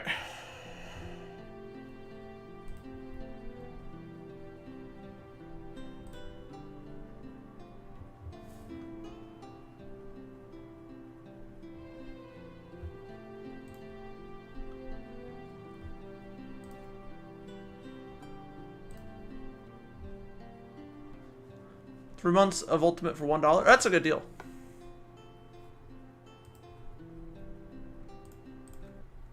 I'm gonna see if it's back on now. Okay, sorry. The music ended. Nah, I don't care about that. Here to tell us more about the Grounded update are Adam and Eric from Obsidian Entertainment. Gentlemen, thank you so much for being here. Thanks for having us.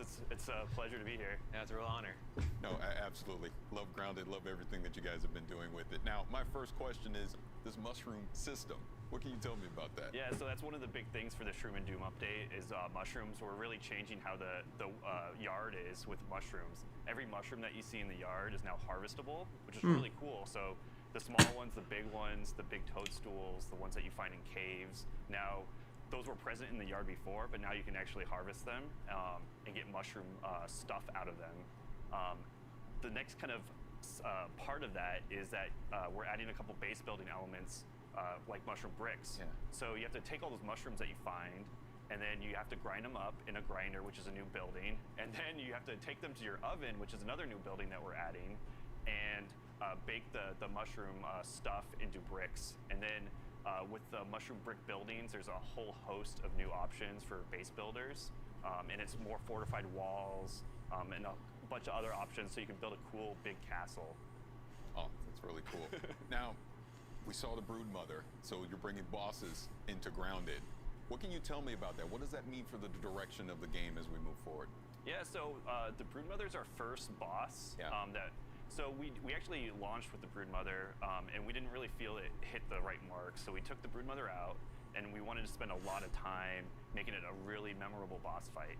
So we put a lot of development effort behind the Brood Mother, and it's going to really feel like a big, huge fight and a memorable one. There's a lot of kind of cool things with it. I don't want to spoil everything. I want players to kind of experience it for themselves. But it definitely is something that we want players' feedback to see, like, what do they like, what do they not like, how is the challenge? We want to make it really challenging and have a good reward for defeating the Brood Mother. But is it going to be, is it too hard? We'd like to know that. So for future development on Grounded, like, we want to make more bosses, and so we want to get all that feedback to improve the system. Now, you actually bring up a great point about community, but I'll put a pin in that and come back to it in a second. So I know you don't want to spoil anything about the Brood Mother, but is there any tips you can kind of give people ahead of time on what they can do to survive that encounter? I would definitely say that you would need to make sure you have the highest tier armor, gear up really well for this fight, because it is going to be difficult. And then you also want to have the right mutations equipped as well.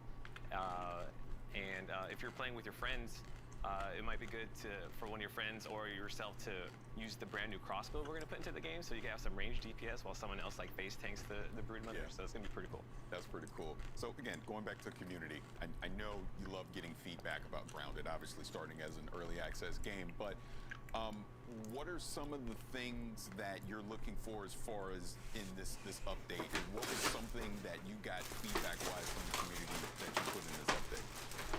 Yeah, so there's you know, it's one thing that we love working with community. So that's something that we, as developers, we love just hearing what people have to say about the game, and we're continually developing it with the community.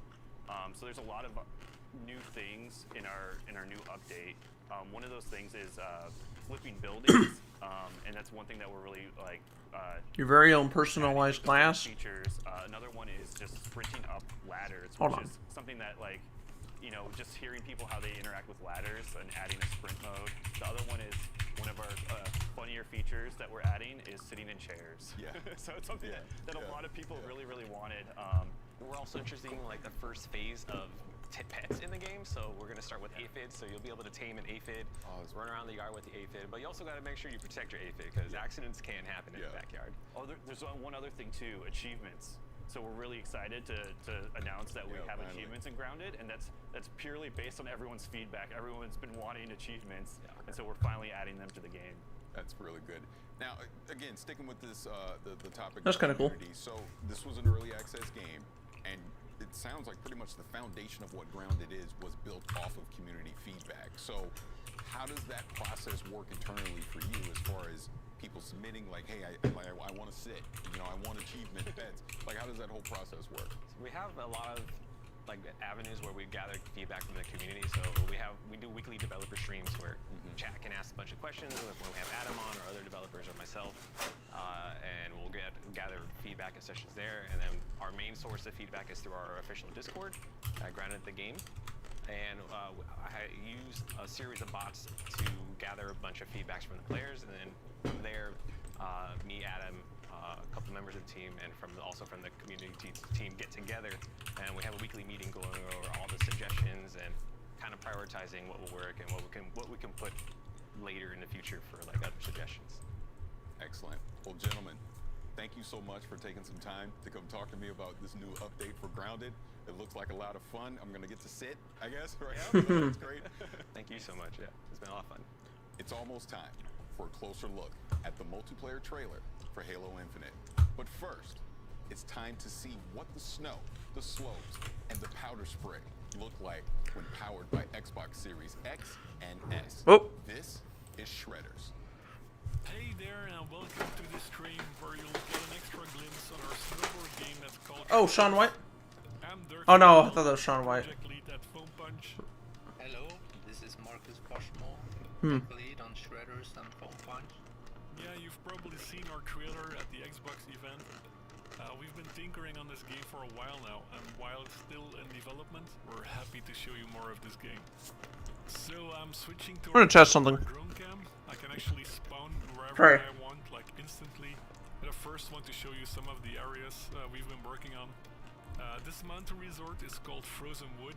It's inspired by some of the resorts in the French Alps where I've been snowboarding a lot. It has these cozy parks. I guess the notifications aren't working. Well, it showed on the screen for a second. Rails, a lot of features in there, way more than you would expect in a normal mountain resort. But hey, this is a video game and we want as many features as possible. So yeah, like I said, this is completely open and you can go snowboarding anywhere you'd like. You can do some missions. There's like a story evolving around the main character that wants to participate in a kick-ass invitational border cross event. We can also just cruise around and find some nice lines with a good flow. Like for example here in this pillow-like environment that was shown in the trailer. Or you can go up there, like take some huge kickers and... Alright, come on. Notifications stop. Stop showing up. It's getting annoying. Mountain ranges, like we've got space for industrial areas and street areas. There's backcountry, high mountain riding. I'm gonna move this over there. Village you can shred. A lot of these locations have been inspired by events happening all Oh, now the notification works. movies that inspired us these past years. It's kind of a tribute to... After the stream, I'll need to remember to put the Steam key, not Steam key, the Twitch stream key back in, so when I stream in a few hours with Sonic Mania. I don't know, it may not be exactly a few hours, but it could be less, it could be more than that, but we'll see. I don't know.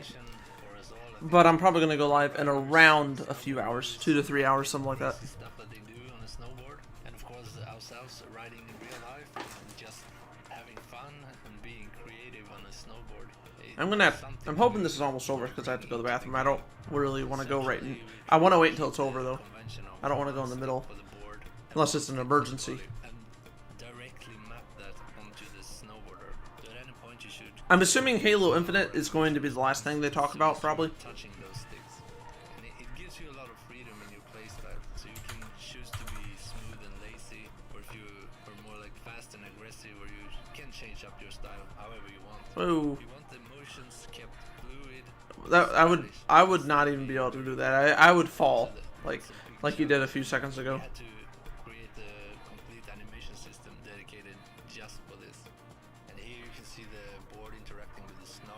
He puts some weight into his turn, and he really digs in those edges into the snow for a clean carve.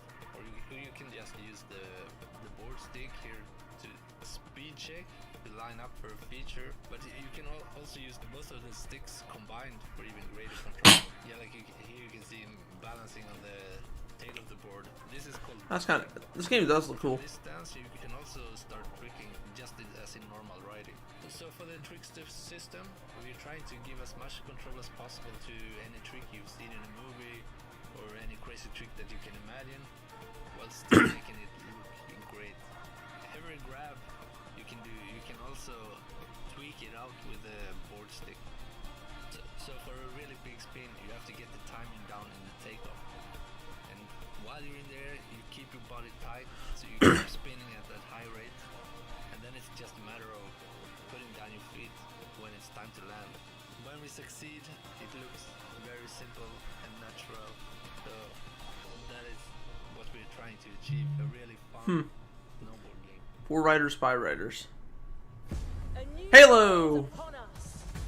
A new generation built to Let me fight. get one more egg. We are unstoppable. Are you ready?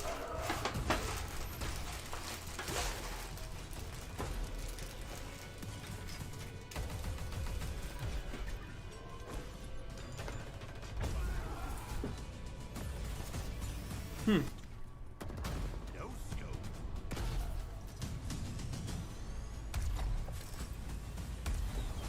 Bank shot. Killing spree.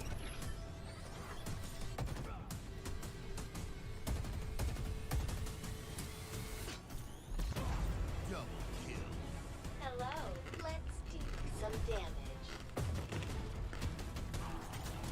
Skewer acquired.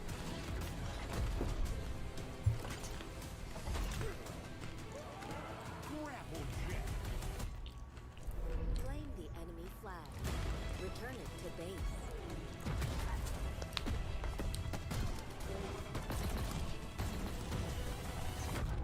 Ordnance drop inbound.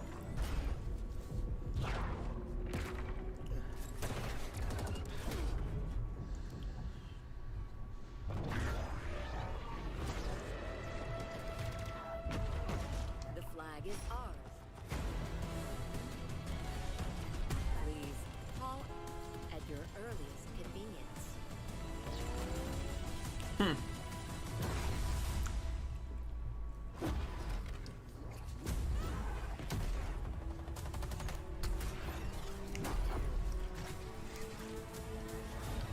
Now, show me what you can do.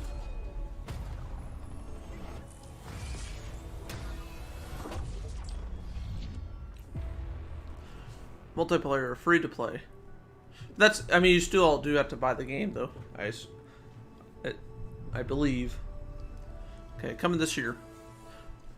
I am so excited to have Tom, Alex, and Quinn from 343 Industries. Gentlemen, thank you for being here. Thanks for having us.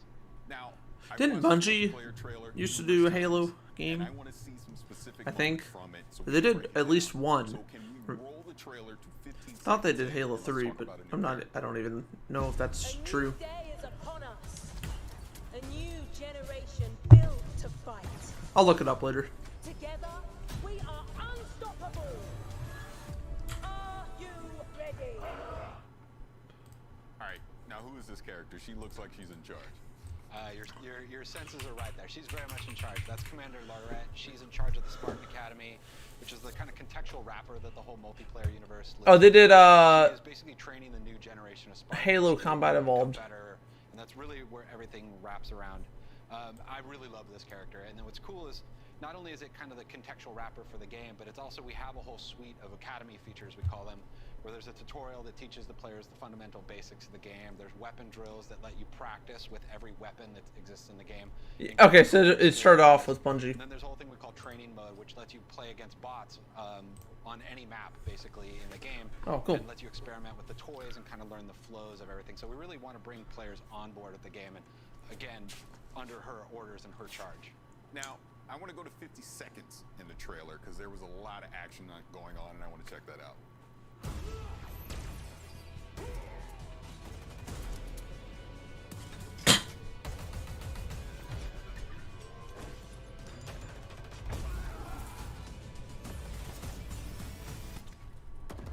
No scope.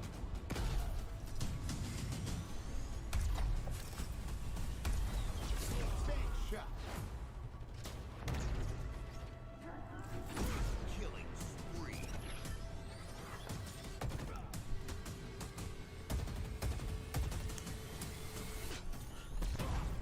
Now, you may have noticed I sat up in my chair a little bit on that one because there was a lot going on there. So please, if you can break that down, let me know what we were seeing.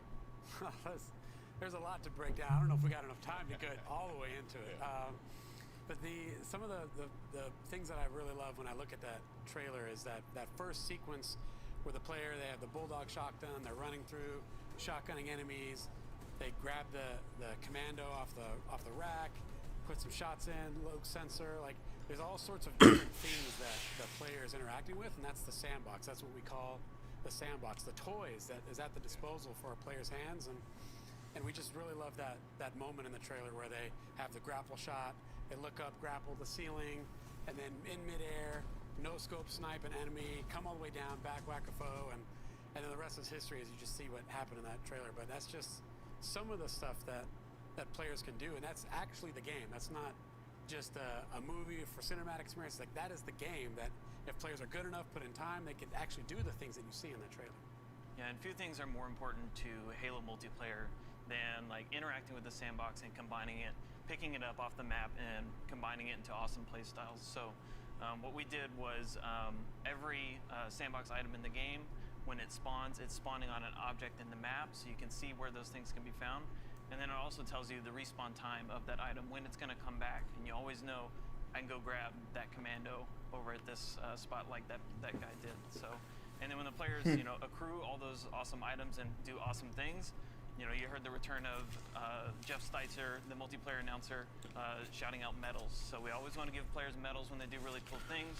So you heard some there, and you'll hear some later on in the trailer. That's awesome. Oh shit! It's already been an hour and a half. That's Halo to me. I absolutely love that. Now let's skip ahead a little bit more into the trailer to 57 seconds. I heard a voice, so I want to know what this voice is. Let's see it. Hello. Let's do some damage.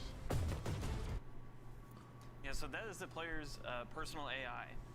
So in Halo 5, it's not there was Cortana, a though, is leader it? that announced, when weapons are going to come up, and other things. It's not. A lot of games do that, though. In Infinite, we have the player, like Chief has Cortana. They have a personal AI in their helmet that is kind of telling them these things, and it's also another way that players can show their personality in their characters. Isn't Valorant has something like that? Characters for the player to choose. So that the right AI is in their helmet, helping them out in combat. I want to skip ahead a little further here because I think I might have saw a big team battle. So let's go to a minute 40 and check that out. Skewer acquired.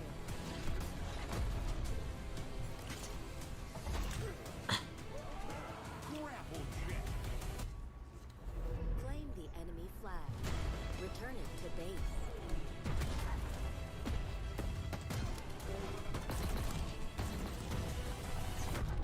Ordnance drop inbound. Oh.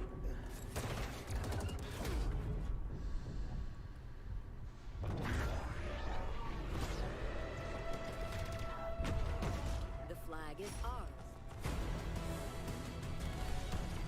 Please call at your earliest convenience. That looked like big team battle to me. What's coming in? What are we going to do in big team battle? I mean, it's not even just that. I mean, it actually opens with actually a 4v4 with a vehicles map called Behemoth at the beginning. So we actually are bringing vehicles back into the 4v4 arena. But then, yes, it definitely transitions into the 12v12 actually BTB part of the game, where we're actually making it a bigger team battle this time. Really wanting to index into the battle fantasy with the more players. Instead of like vehicles just spawning around the map, we have pelicans drop them off. We have ordnance pods that drop in new weapons.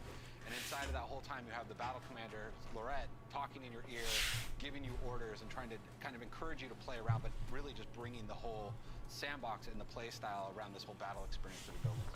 Yeah, Tom brings up some good points there of Commander Lorette, and you've got your commander on the comms, and then you've got the pelicans dropping vehicles and items off. You got drop pods, everything. It just is like this theater of war. That this time around, it is this 12v12 bigger team battle, if you will, and just that ending segment, which is like a capture the flag match, is just so beautiful. Oops, I didn't even do that. Where you've got the Pelican drop the Banshee off, teams fight over it. You and your teammate are just making a beeline for the Banshee. Your teammate gets picked off by the sniper, and you're like, oh no! And then you get the skewer, take that sniper out, jump into the Banshee, and you hit the jets and fly up into the sky and go for the enemy flag. That to us is what is so exciting about this version of Big Team Battle with all the toys, all the vehicles, the modes coming back, the maps, the brand new maps that you see there. I mean, it's going to be an amazing experience. Yeah, trust me, I cannot wait to get my hands on it for myself. But let's move on. I want to go to 208 in the trailer because I think I saw a samurai. So let's check that out. Let's go to 208 in the trailer. All right.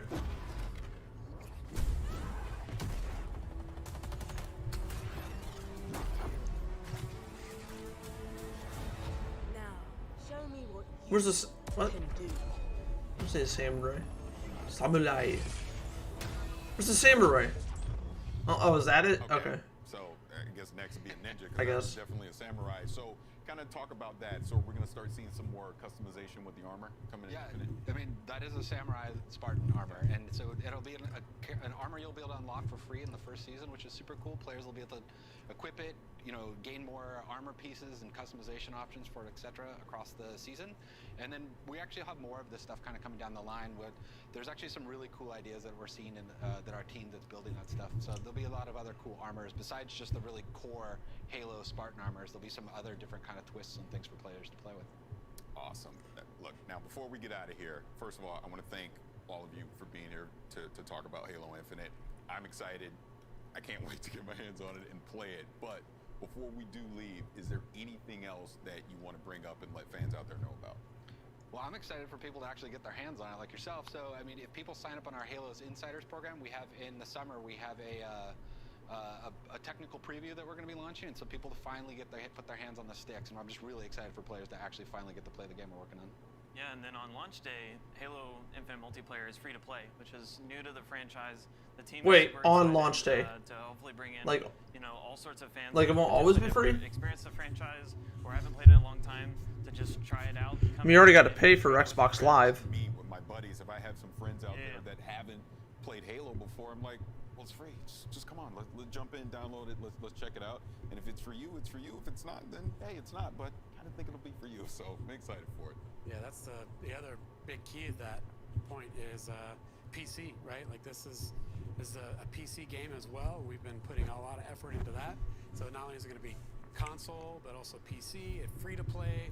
Like the barrier to entry is so low, and that has us excited. And I think as we really, just to really think about it, is we've been working on this game, and as developers, when you work on a game, you want to get that game out there.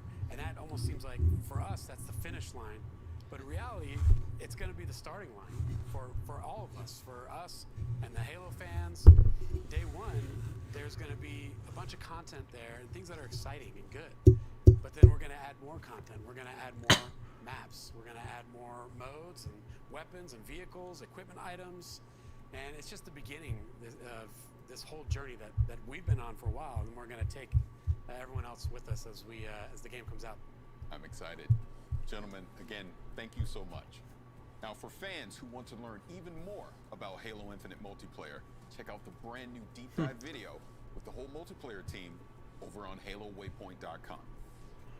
And allow me to give a big thanks to everyone who's joined us today.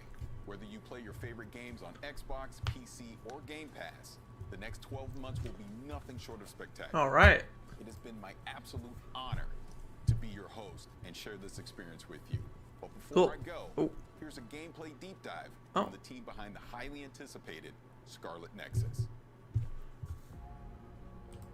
All right.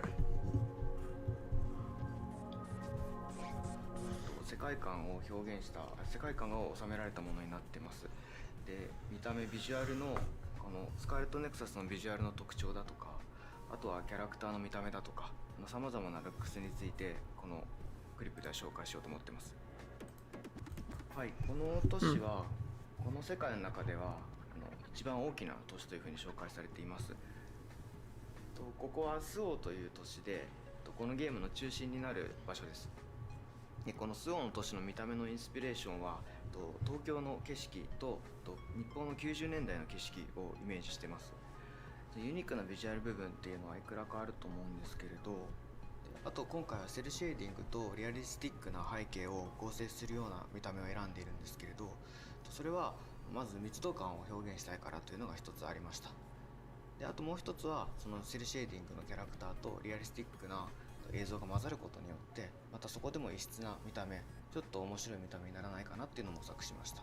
でただ単にセルシェーディングのキャラクターをリアリスティックな背景に置いてしまうとすごく浮いてしまって見た目が変になってしまうっていうのを懸念してたんですけれど、うまくそこを混ざるように工夫したっていうのが今回の苦労した点の一つではあります。で例えば今映像の中で東京タワーが映ってると思うんですけれど、これは日本では有名なランドマークで海外の人も見たことがあるかもしれないものと思うんですけど、その東京タワーがものすごく大きなサイズになっていて、でこれは3000m、富士山と同じぐらいサイズがあるんですけど、それだけ大きなものを本当はそんなサイズない333メートルの東京タワーをそれだけ大きくすることによってちょっとおかしい異質な景色みたいのを作りたいっていうのがありました。さっき東京の都市をいろいろと混ぜるみたいな話をしたと思うんですけれど、それというのも僕たちも知ってる街なんだけれどちょっとおかしいみたいなそういった異質さを出したいっていうのがありまして、なので東京タワーも僕たちは知ってるものだけどすごく大きなこんな大きなサイズじゃないんだけど、こういったものがこの街の中にあるってことで何かちょっと変な場所だなっていうふうに思ってほしいっていうのがありました。で大きな桜の木というのは日本を代表する桜の木なんですけど、それがあまりにも大きなサイズになっていて、これもさっきの東京タワーと同じで異質さを感じてほしいと思ってやっていることです。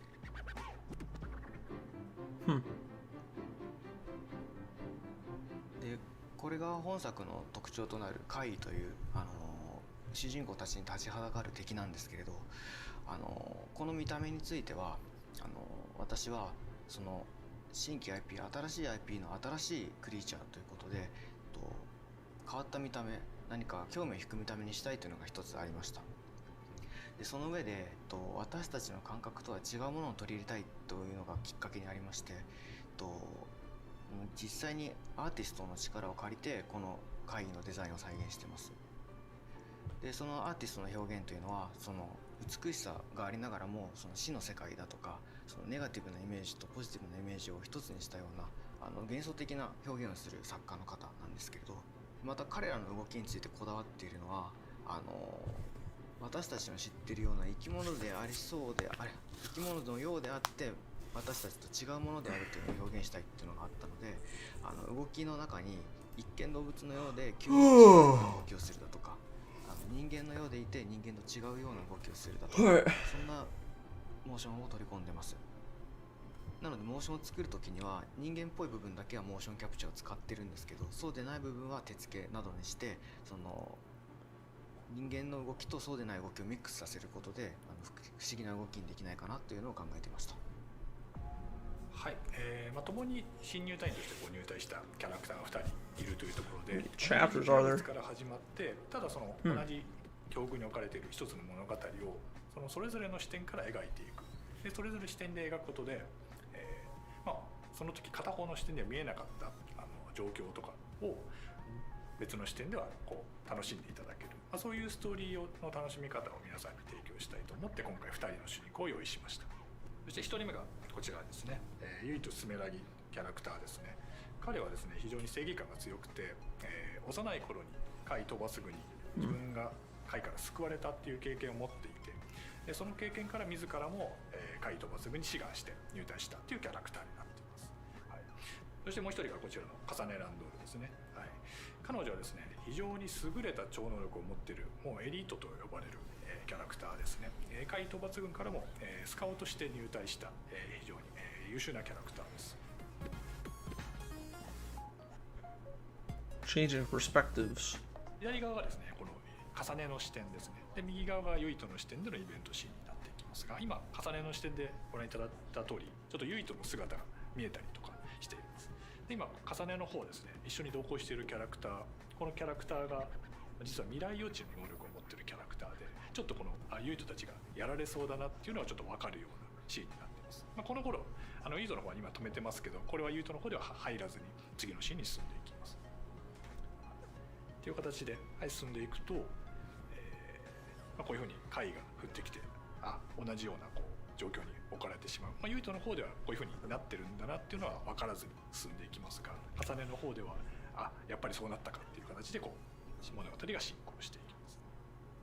ここういうふうにこう同じ一つのシーンでもですね、それぞれがこう、つながりを持って感じられる、そういうふうなストーリーラインを作ろうとして、今回のこの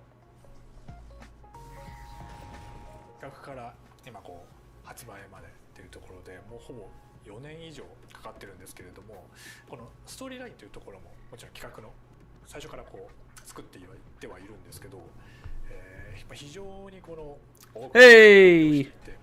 Joy-Cons boys, what's up? ストーリーこう緻密にこういうふうにこう絡み合ったつながりを持った一つのストーリーとして完成させるまでにやはり2年から3年の、歳月を要しております。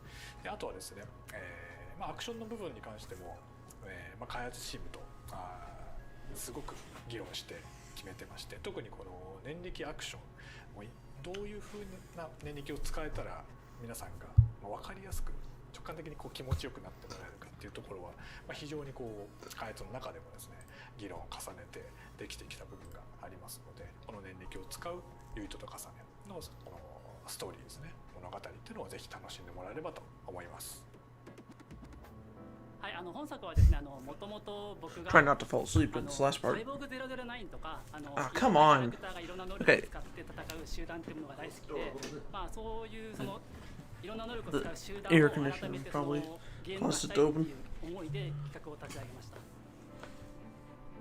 あとそのサイキックアクションのもう一つの主軸として、Oh, Joy-Cons boys. I thought. Okay, I don't know why I said Joy-Cons forever boys. ストラグルアームズシステムというんですけど、その仲間キャラクターからその超能力を借り受けるシステムですね。その脳を接続して仲間キャラクターから超能力を借り受けることで、いろんな超能力をユートと重ねは使えるようになります。今画面上では放電の超能力を今使おうとしているんですけど、放電の超能力だけに限らず、瞬間移動とか透明化とか、ポピュラーで誰しもがその一度は使ってみたいっていう超能力を選定しています。本作のそのキーワードとして赤い線っていうものがあるんですけど、サスを使った時にその赤いケーブルが背中に刺さってその戦うことができますの。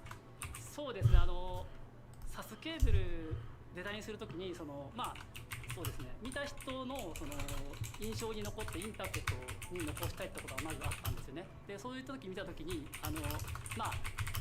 過去タイトル見た時に例えばキングゲイナーのその刺さってる。It's not like a bad presentation. It's just. They already announced the other stuff. So, you know. It's not as exciting. インスパイアされながらそのデザインっていうものを進めた経緯がありますね。はい、本作ですね、How long is this? 戦うんですけど、単純に投げ飛ばすだけじゃなくて、このロケーションに置いてあるオブジェクトをいろいろ活用することができます。今工事現場にあるので、工事現場のロケーションなのでダンプを上から落としたんですけど、そのようにそのロケーションに合ったそのオブジェクトを、自分なりに扱うことができるというところが、はい、ここはそうですね、ドラム缶をの中から水を出してその貝を水浸しにしてます。でその後そのサスの放電で戦うことで水浸しになったその貝を電気でしびれさせるということもできるので、その超能力念力とそのサスを組み合わせて戦うというところが一つ特徴となっております。しっかり遊びたい人もその I'm not even really paying attention to the subtitles at this point. はい、プレイヤーはですね、このようにブレインフィールドっていうね、そのChapter 7, jeez. これはですね、海抜軍が使うことができる近畿の技で非常に強力なんですけど、同時に非常に危険な技でもあります。ユートと重ねがI'm hoping this is the last one. It's been almost 2 hours. 空間内に浮き上がってその念力は使い放題になるんですけど、120 minutes. Yeah, that's 2 hours. 脳にかかってしまいますね。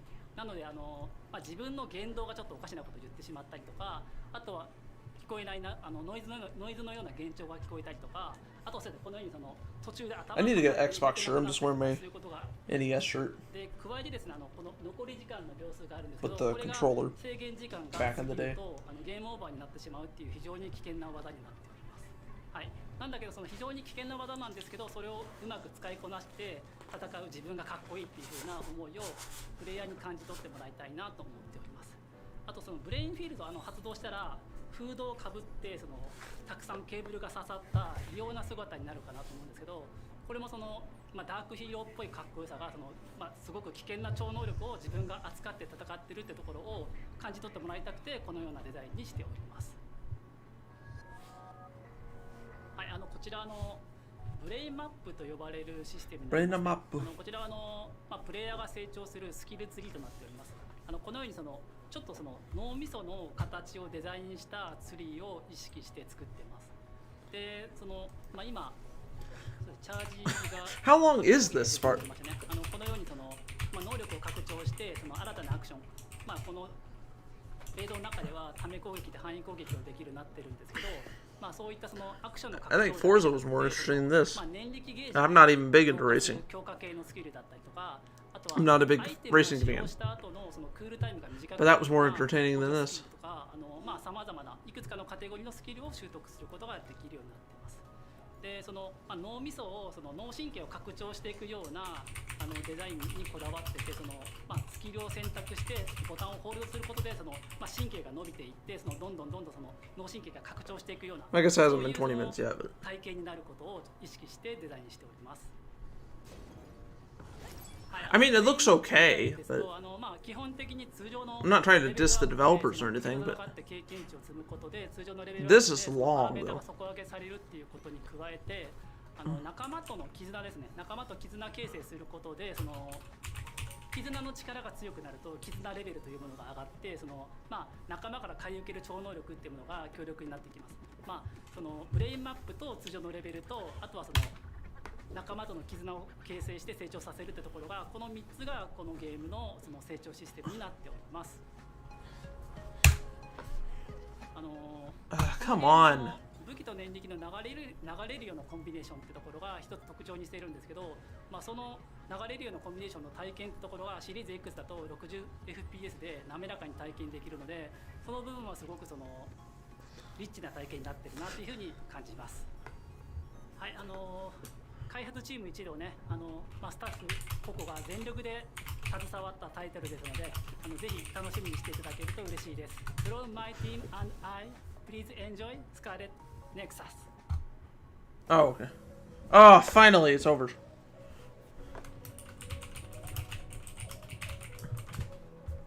Oof. I didn't hate that. It was alright. Just not great, but... Ah, man.